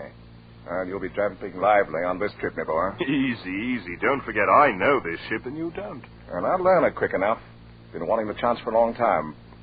And between us, I think we can even break this jinx. Lads, there'll be no talk of a jinx on this trip. At least not in the cabin as long as Maggie's going along. Maggie? Who's Maggie? Ask your brother. I think he's the one who talked her into the trip. Though she claims it's for her health. I'll leave you two to get acquainted. We'll be about 10 days loading if you've got any plans. What's he talking about, Charlie? Who's Maggie? His niece, Maggie Colchester. You remember her, the girl who christened the ship? Oh, of course. Ollie, You're not Dad told you where I've been spending shore leaves for the last year and a half? No, Charlie, I didn't know anything about it. Well, then let me show you something. Here. Now, if I have my way, Maggie will be wearing this before the trip's over. Here, take a look. Blimey. That's all right. Yes, I bought it in Cape Town. It's a blue-white diamond set in platinum. Is it big enough to go on a finger? Oh, it's big enough, all right. And that's where it's going if I can talk her into it. And who's going to talk who into what, Charlie? Maggie, I was, saying that, I hoped I could talk you into going ashore for dinner with me. Oh, where are you now? You big liar. Oh, Maggie, this is my brother, Ned. Ned, this is Maggie. How do you do? And are you one of the officers, too? I'm the new third mate. Well, I certainly hope you're more truthful than your brother. Maggie. Whose invitation to dinner I am accepting with pleasure. Oh, really? See you both later. All right, you are. About an hour. Charlie, she's lovely. And she's more than that, Ned. She's everything as far as I'm concerned. Well, in that case, good luck. I hope you get her. Well, we'll see about that. Anyway, with Maggie aboard, we've got to make sure this jinx ship stays on good behavior for once. It'll be the first time if she does. Well, it's the first time we've had both the Wilmots on board together. We'll tame her down, Ned. We'll make her calm and peaceful as an old workhorse. Just you wait and see if we don't.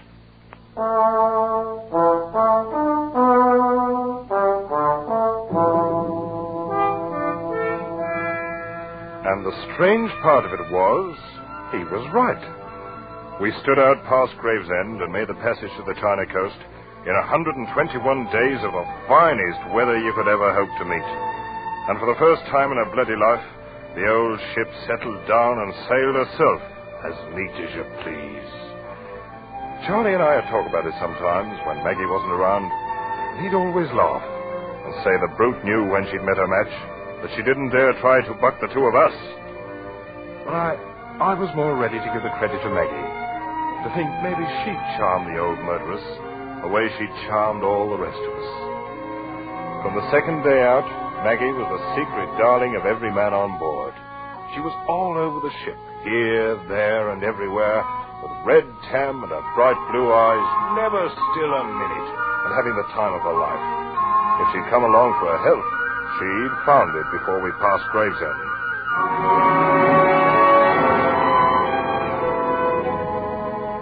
We raised a storm on the passage back and ran 4 days in a heavy gale. I stood by and held my breath, ready for anything, and nothing happened. The old lady, App's family, held up her head and sailed along like a seagull. Any time before, she'd have buried her gunwale in the quartering seas, but now, all the water she shipped you could put in a teacup. 109 days from Hong Kong, we raised the Dungeness Light, and early the next morning picked up a tug off Sheerness for the long tow upriver to London. The ship followed along on the tow line like a puppy on a leash, and we moved slowly up the river past Gravesend. All of us were glad to be home, but Maggie most of all, I think, because she'd never been at sea so long before. I had to smile at the way she danced around in the bows, picking out one landmark after another as we came to them, sometimes standing up on the spare anchor we'd taken in. What's wrong, Ned? That tug stopped her engines. Collision up ahead in the channel, Charlie. Looks like a yawl and a schooner fouled together. Oh, yes. Well, looks like they're clearing it up now. Guess we can move again in a couple of minutes. Maggie, why don't you go on the afterdeck? You're on the way up forward there. Oh, I'm all right, Charlie. Stop worrying. We're almost home. Better save your orders for the crew, Charlie. She outranks you. Oh, I'll take orders from her any day. Yes. We are almost home, Ned. We've had a lucky voyage. It's the first halfway peaceful trip I've ever made in the old brute. Oh, I told you we'd tame her down. She's turned over a new leaf, Ned. Well, it won't last long if she keeps on sheering off there and drifting back down the channel. Huh? Oh, yes. And we're heading straight for those fishing smacks.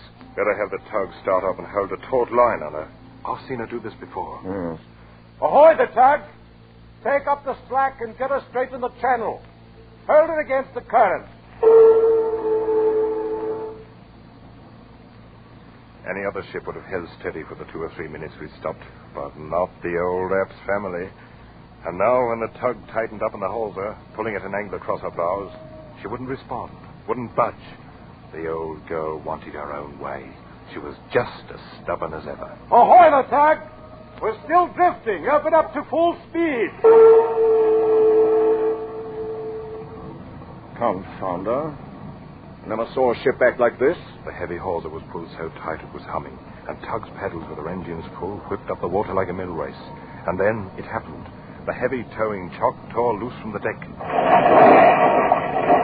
hawser began sliding across the bow, ripping out rail stanchions like matchsticks.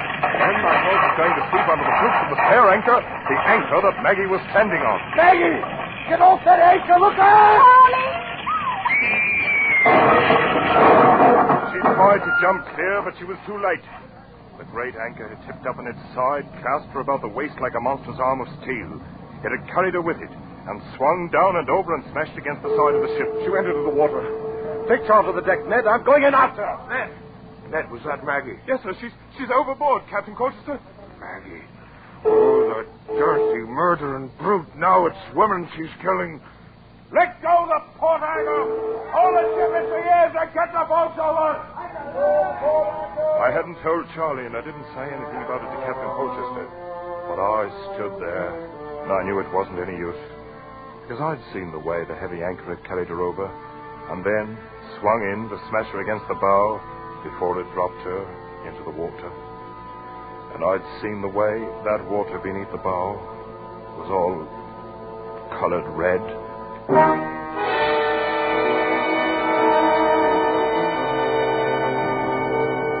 They found her at late afternoon when the tide turned, and she floated clear of one of the mooring buoys. And the next morning, we tied up in the London docks. The men had been happy at coming into their home port, but now they remembered how she'd been happy too, their own darling. I'd never before seen a crew leave a ship so quietly, and some of them, when they reached the wharf, turned back and cursed her under their breath.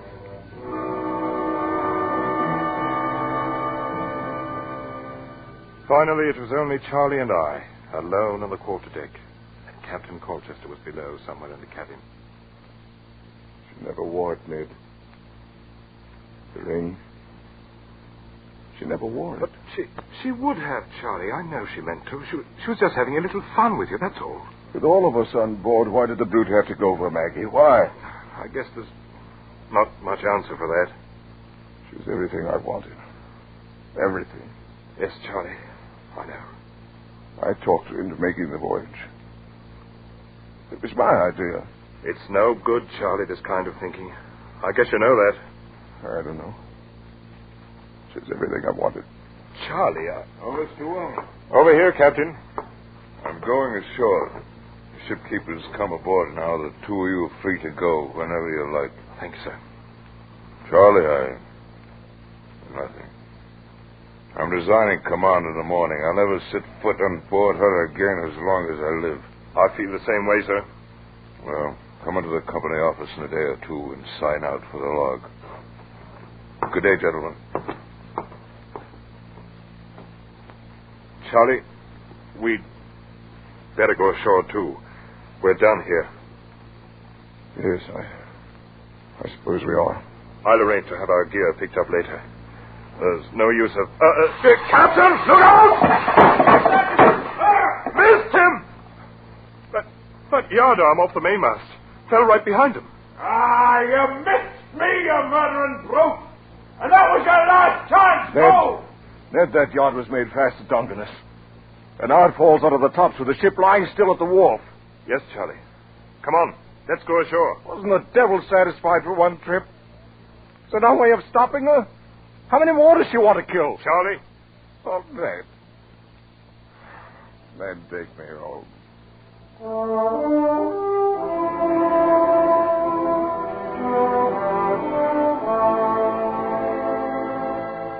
Charlie was 10 years older by the time we reached home, and it was 2 weeks before he'd do anything more than sit in his room and stare at the wall, saying nothing.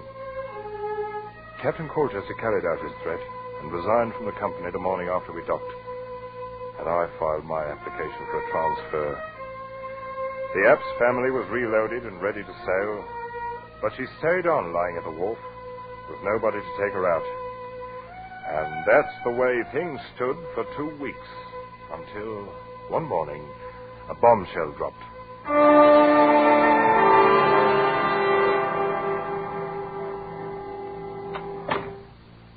Hello, Ned. Charlie, I wondered where you went this morning. And I left the house early. How do you feel? Fine. Ned, Mr. Apps tells me you've applied for a transfer. Another ship. Well, yes, I did, as a matter of fact. You saw old man Apps? Yes, I stopped into the office this morning. Ned, it's up to you, of course, but I hope you'll change your mind. Not a chance. The ship sails tomorrow morning. Oh, so they finally found somebody crazy enough to take her out? Yes, they did. Me. You? You're going to skip her the Brute? That's right, Ned. But I it's thought... a short voyage, North Atlantic run. Be awfully glad to have you along. Somebody I can depend on if you feel like signing on again. Charlie! Of course, it's up to you. All right, Charlie. I'll sign on again. Be glad to.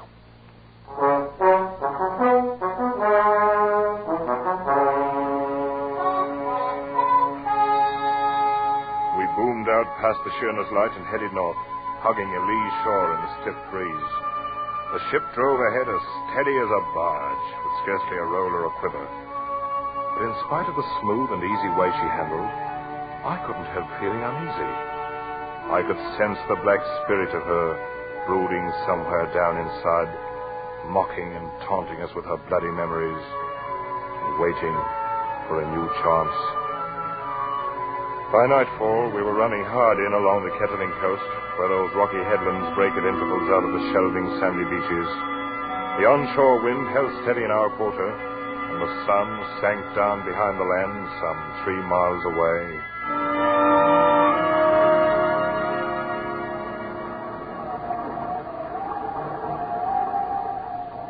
It wasn't quite full dark yet when Charlie sent for me. I came up to where he was standing alone near the wheel. Good, you, Ned. Right, Charlie. Wilson said you wanted to see me. Yes. I did send for you, Ned. Try to steady as she goes, close to the wind. Aye, sir. I've been standing here, thinking about Maggie, Ned. How she scrambled around over the decks, making friends with everybody, having the time of her life. Charlie, you've got to stop it. No, I'm all right. I like to think about her. It's this ship and all the memories around it. It's what I was afraid of. No, it's all right. Ned, I want you to take charge of the crew and give an order. Of course, you'll question the order, but you'll carry it out anyway. Do you understand?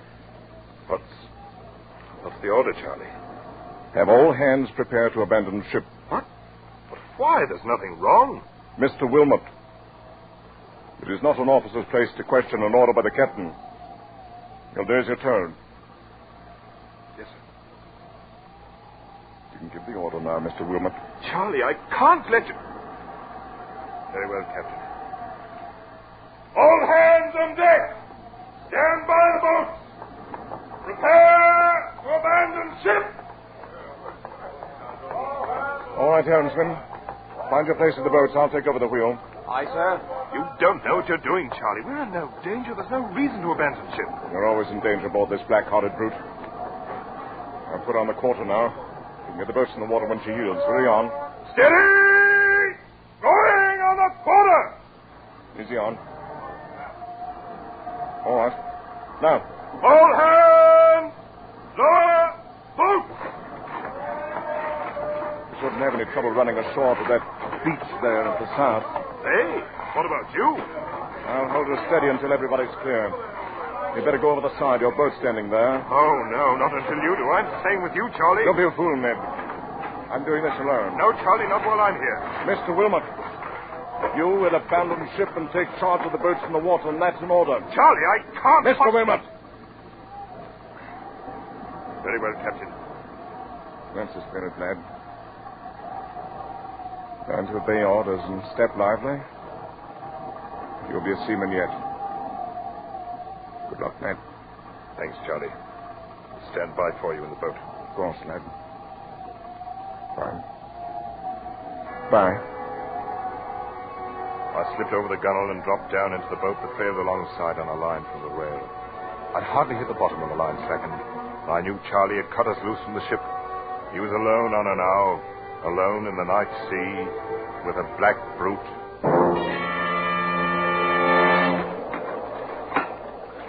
Look, sir. Look. He's laid it over, away from the wind. Charlie had put the helm over hard, with a terrible shudder of her dark sails and a smother of white foam from her bows.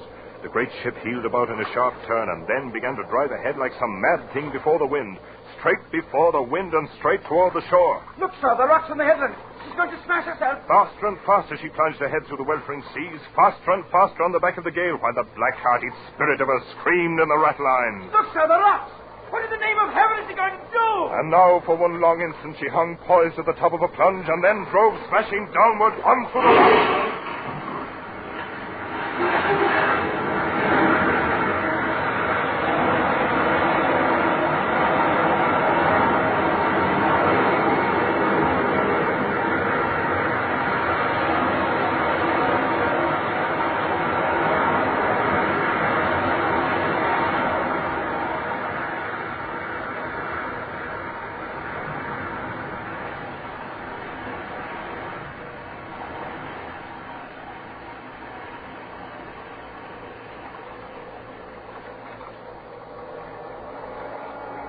We stood by, as close as we dared, for 3 hours, while the killer ship pounded herself to bits in the surging sea.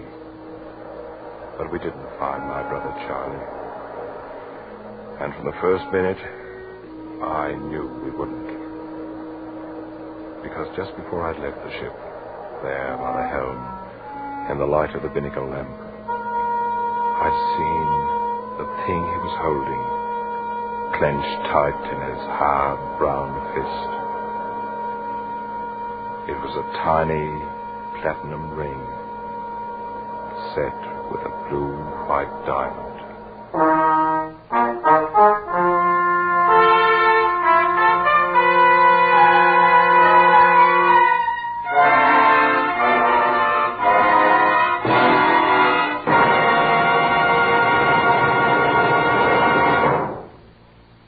Escape is produced and directed by Norman MacDonald, and tonight brought you The Brute by Joseph Conrad, adapted for radio by Les Crutchfield, featuring Dan O'Herlihy as Ned Wilmot and Eric Rolfe as Charlie Wilmot, with Nina Cowden as Maggie, Jeff Corey as Captain Colchester, Wilms Herbert as German, and Parley Bear as the father. Music is conceived and conducted by Wilbur Hatch. Next week. You are far into the remote hill country of Afghan. Caught in an ambush by the fierce Papin tribes. Trapped in a hopeless fight from which there seems no escape.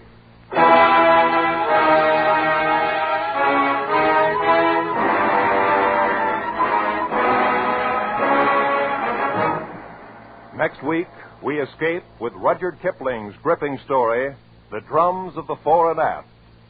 Good night, then, until the same time next week, when once again we offer you Escape.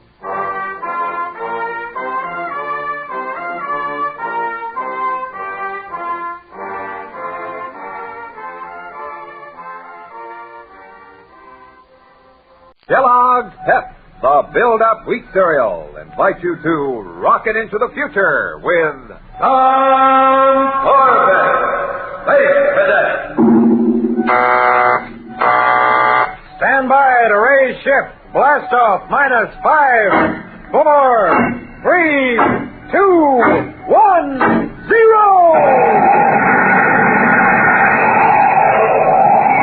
As roaring rockets blast off to distant planets and far-flung stars, we take you to the age of the conquest of space with Tom Corbett, Space Cadet.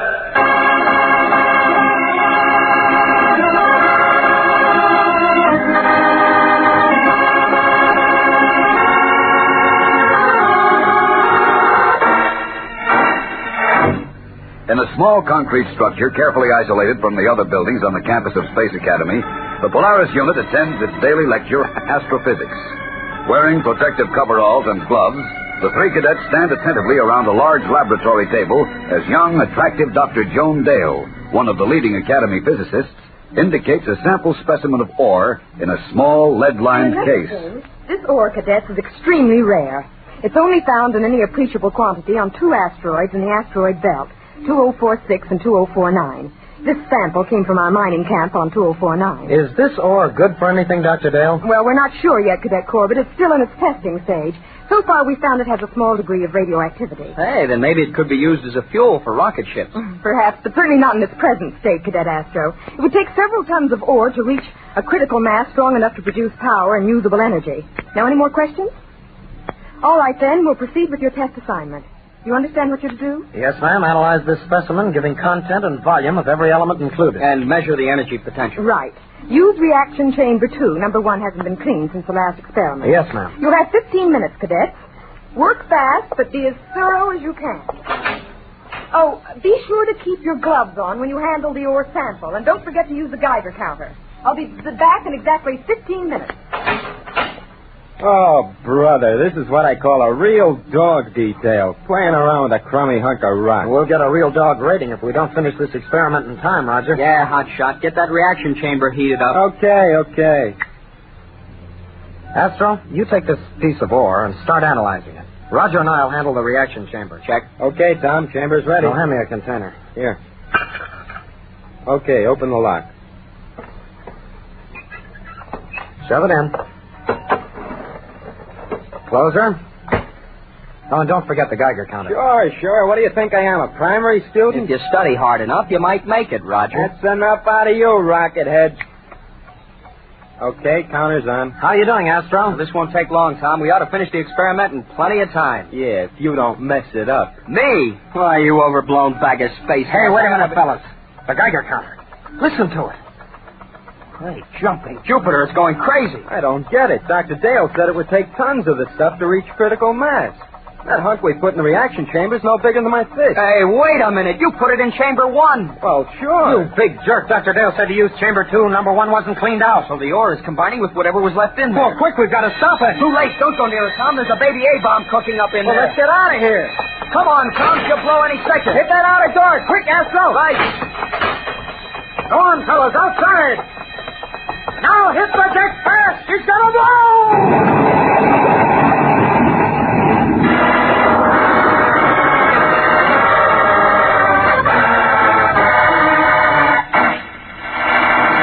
We'll return to the exciting adventures of Tom Corbett, Space Cadet, in just a moment, so stand by.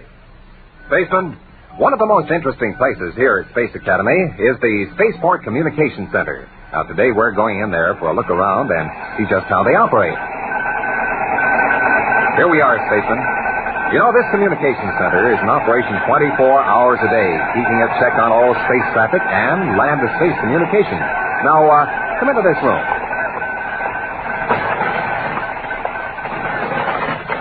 Okay? Well, now, here's the telerecorder. Dr. Dale recorded a message to be sent to all boys and girls in all planet colonies. I'll play it for you. Here's an important reminder to all spacemen and space girls, too. Be sure you're getting enough vitamins. Eat the right foods that give you those vitamins. At breakfast, you can get the whole day supply of vitamin D and a valuable amount of vitamin B1 by eating Kellogg's Pep. And when you eat Pep, you're giving yourself the kind of food values that help you do things better. That goes for play, school, work, and sports. So remember, for a good supply of important vitamins and a really enjoyable way to start this day, help yourself to Kellogg's Pep. End transmission. Well, spacemen, you learned two important things today. You learned about communications, and you heard about the best breakfast cereal in the universe. So don't forget now, ask Mom for Kellogg's Pep. P-E-P. Pep.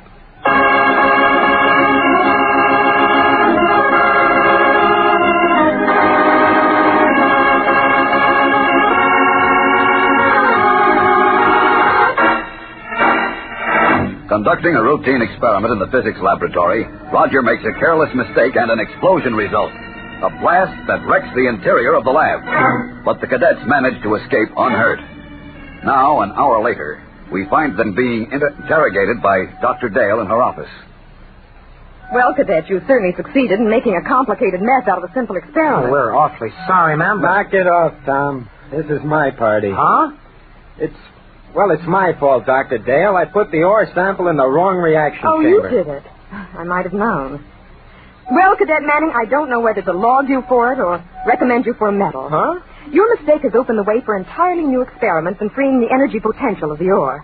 It was a combination of that sample with the residue of a previous experiment that produced the reaction. Then you think the ore can be used as a fuel? If we can find the right combination of materials to go with it.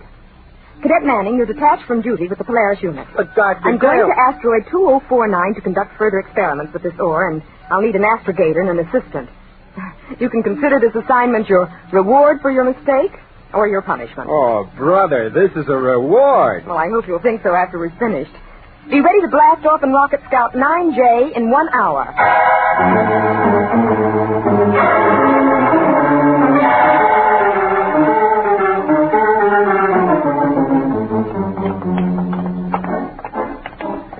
By the rings of Saturn. I never thought I'd say this, Tom, but I'm beginning to miss Roger. Well, strangely enough, I feel the same way, Astro. Funny. And I thought a few days without him would be a real vacation. I wonder when he'll be back. I wonder if we'll be here when he gets back. Captain Strong sounded kind of excited when he called us. You think he's got a special assignment for us? We'll find out in a minute. Here's his office.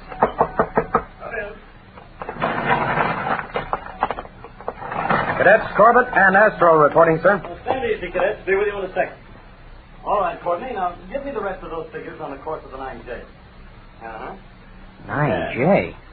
Tom, wasn't that the rocket scout Dr. Dale used to go to asteroid 2049? Yes. I wonder what's up. Great galaxy. I hope nothing's wrong. All right. Got it, Courtney. But if there's any further word from Mason on the asteroid, let me know. Captain Strong, is there anything wrong? I mean, well, we couldn't help overhearing you mention the 9J. And we know Roger and Dr. Dale used that ship. I'm sorry to have to break it to you like this, boys, but the 9J is missing. Missing? But how could... We don't know yet. We've tracked the scout as far as the asteroid belt, right to number 2049, as a matter of fact. But Greg Mason, the chief engineer of the mining station there, said they never arrived. Did any of our space stations pick up a distress call? No, nothing but routine position reports. Apparently everything was going smoothly until the scout entered the asteroid belt. Then what happened to them? That's what we're going to find out. Prepare the Polaris for immediate blastoff. We're going to search for the 9J, and we're starting at asteroid 2049.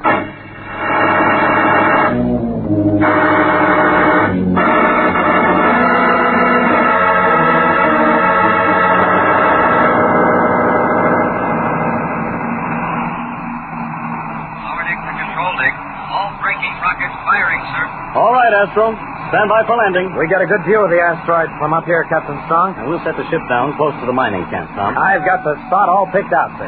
The control deck to power deck. Braking rockets, 1/4. Aye, sir. Braking rockets, 1/4. The gravitational pull of this asteroid is only 0.006.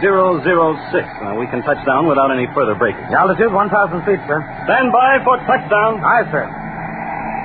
Power deck. Cut rockets. Here we go, sir. Touchdown! We're in. All right, boys. secure ship. First, we'll have a talk with Mason, and then start tracking the 9J.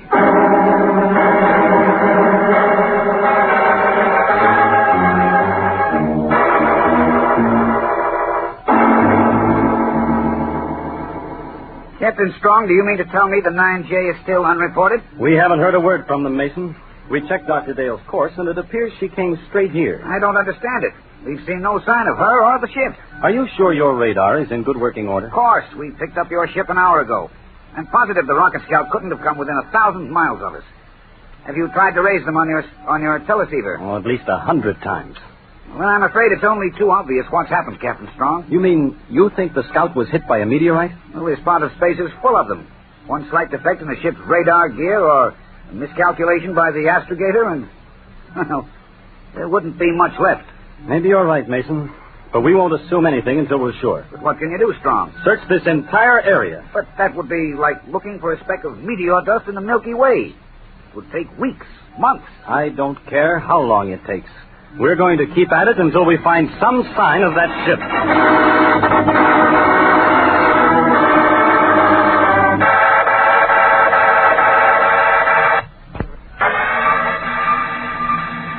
Anything on the radar screen yet, Tom? I'm afraid not, Captain Strong. Not since we made contact with that swarm of meteorites. Oh, it's beginning to look hopeless, Tom. We've covered an immense area. If the rocket scout hit anything while they were on course, we'd have found at least a trace of wreckage by this time. Wait, sir. I'm picking up something on the radar again. Probably some more meteorites. No! We're getting a fix on a sizable mass. This could be it, sir. Well, how big is the mass? Well, checking now, sir. About the size of a rocket scout. We found her. Now look at my screen. The signal is getting in clearer now. I'll plot an orbit to intercept her. We should be able to overhaul her within an hour. I'll try to raise them on the audio, sir. Right. Hello, radar bridge to power deck. Check in. Power deck on it. We're changing course, Astro. I want you to stand by for maximum velocity. Right, sir. I'll give you all the speed you want. Have you found something? I hope so. At least it checks for mass with the scouts. So get to work now. Hit those rockets.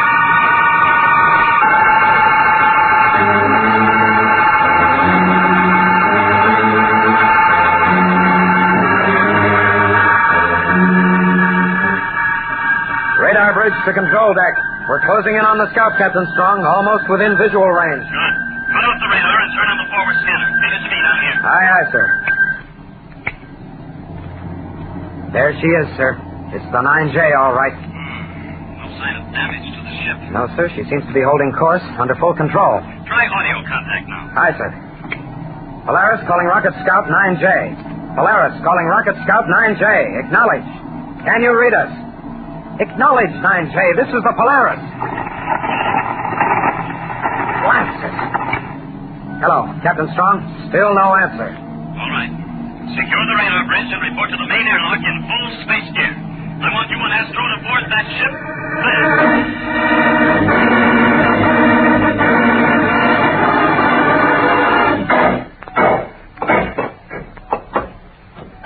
Okay, Tom.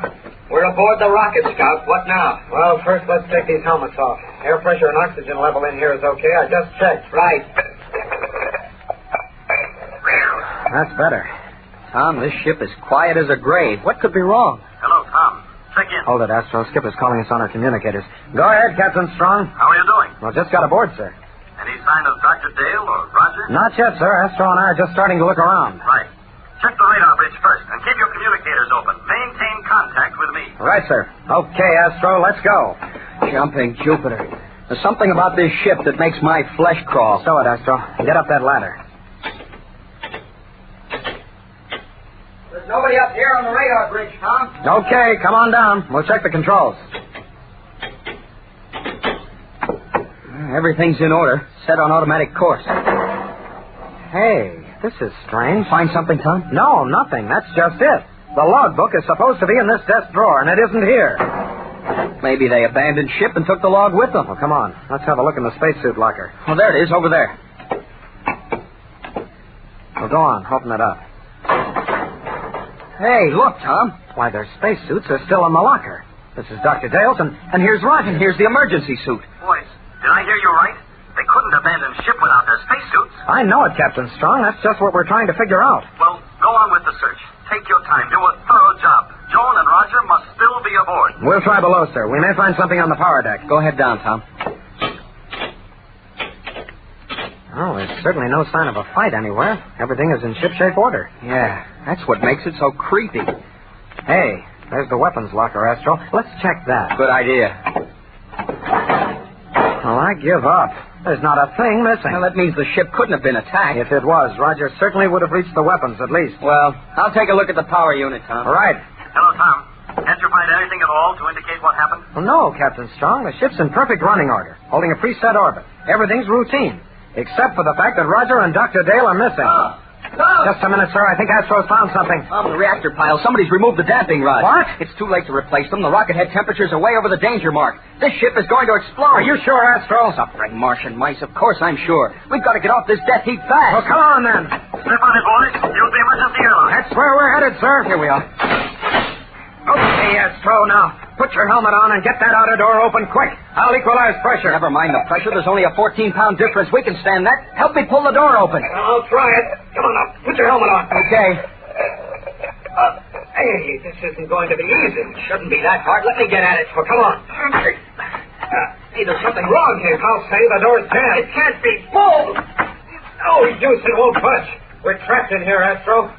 Astro, try the emergency release. I'm trying it, sir, but it's no good. Captain Strong, cast off with the Polaris, sir. Hurry. Oh, I'll try to reach you from the outside. It's no use, sir. It's the inside lock that's jammed. Please, sir, get the Polaris out of here. This ship is doomed. In a minute, we'll be blown to space dust.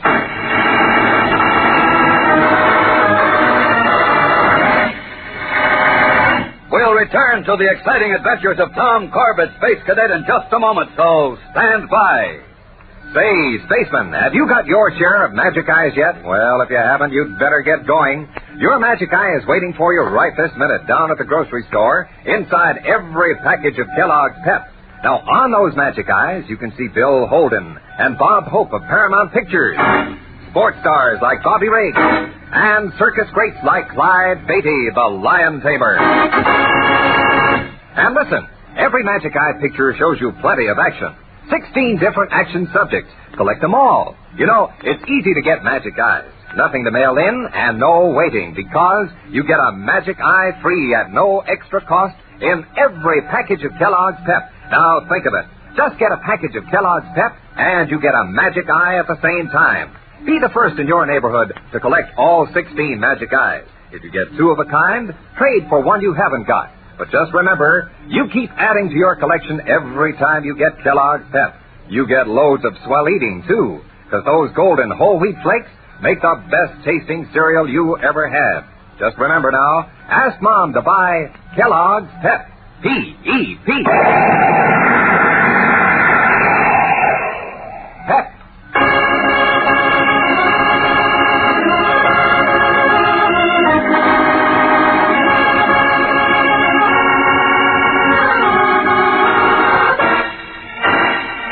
When the crew of the Polaris locates the rocket scout 9J, in which Dr. Dale and Roger Manning have been missing in space, they find it completely deserted. During their search, Tom and Astro discover the damping rods missing from the atomic reactor motors and realize the ship will explode any minute. In a desperate race against death, they try to reach the safety of the Polaris, but they are trapped in the airlock of the rocket scout by a jammed door. On the Polaris, Captain Strong hears Tom's report. Hello, Captain Strong. You've got to get the Polaris away. There's nothing you can do to help us. We'll keep trying to find a way out of here ourselves. Tom's right, Captain Strong. You can't risk the Polaris. All right, men. Listen. I'll move the ship off about 1,000 yards. That should be far enough to escape the blast. When you can get out, push yourselves off into space, and I'll pick you up. Is that clear? Yes, sir, but so far we're not having any luck forcing this door. What about the emergency toolkit? Why, that would be in one of the desk lockers, I suppose. But we never have time to get back. Tom, listen. That model ship has a small tool compartment in the inside bulkhead of the airlock, and there's sure to be a cutting torch in the kit. Did you hear that, Astro? Yes, I'll look for it. If the torch is there, you should be able to cut around that catch lock in a matter of seconds. Skipper was right, Tom. Here's the torch. Fire it up. Quick, here we go. Stand away from that lock, Tom. Work fast, Astro. He's doing fine, Captain. Hey, Tom, the catch is beginning to give. A little more to the left now. Oh, that did it. Pull the door open now. Hey, Captain Strong, did you hear that? We're shoving off into space. Stand by to pick us up. Get moving. I'm ready. All right, Astro. The door's open. Now shove off into space as hard as you can push. Here goes. Hammer at your heels.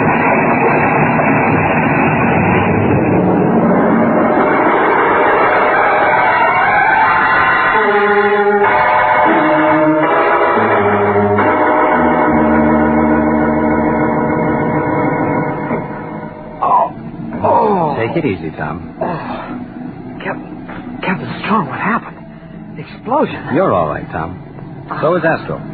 You cleared the ship just as she exploded. The blast hurled you both out into space like a couple of rockets. I had to use radar to find you. Well, the force of the blast must have knocked us out.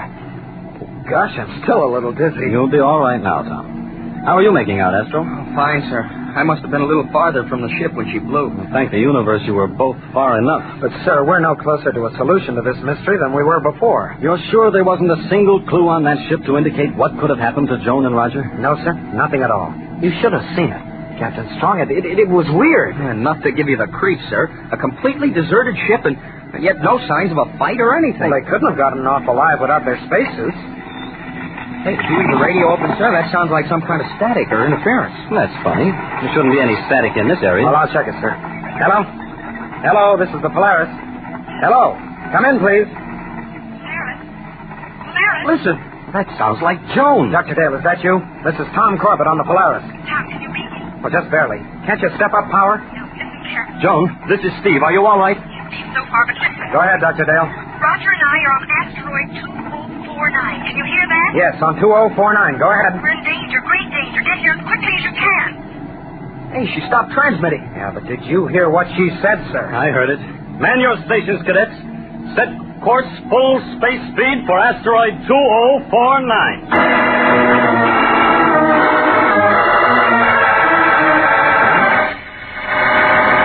Don't miss the next action-packed adventure with Tom Corbett, Space Cadet, on Thursday, when the crew of the Polaris attempts a dangerous rescue in space in Part 2 of The Asteroid of Danger.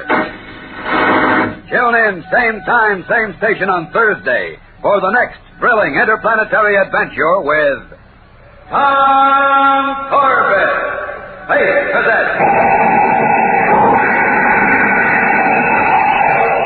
Brought to you by Kellogg's Pep, the build-up wheat cereal.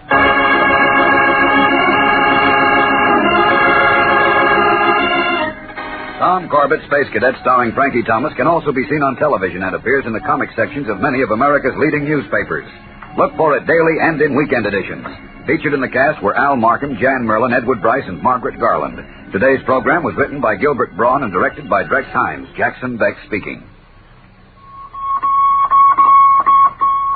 Kellogg's Raisin Bran has a secret. Kellogg's Raisin Bran has a secret. And what a secret! In Kellogg's Raisin Bran, the tasty raisins are dipped in honeycomb. That means plumper, more tender raisins, along with delicious golden crisp bran flakes. Both fruit and cereal all in one box. And no other raisin brand but Kellogg's gives you the tender goodness of raisins dipped in honeycomb. That's Kellogg's secret. So for your breakfast, make sure you get Kellogg's, because Kellogg's Raisin Bran has a secret. this is ABC, the American Broadcasting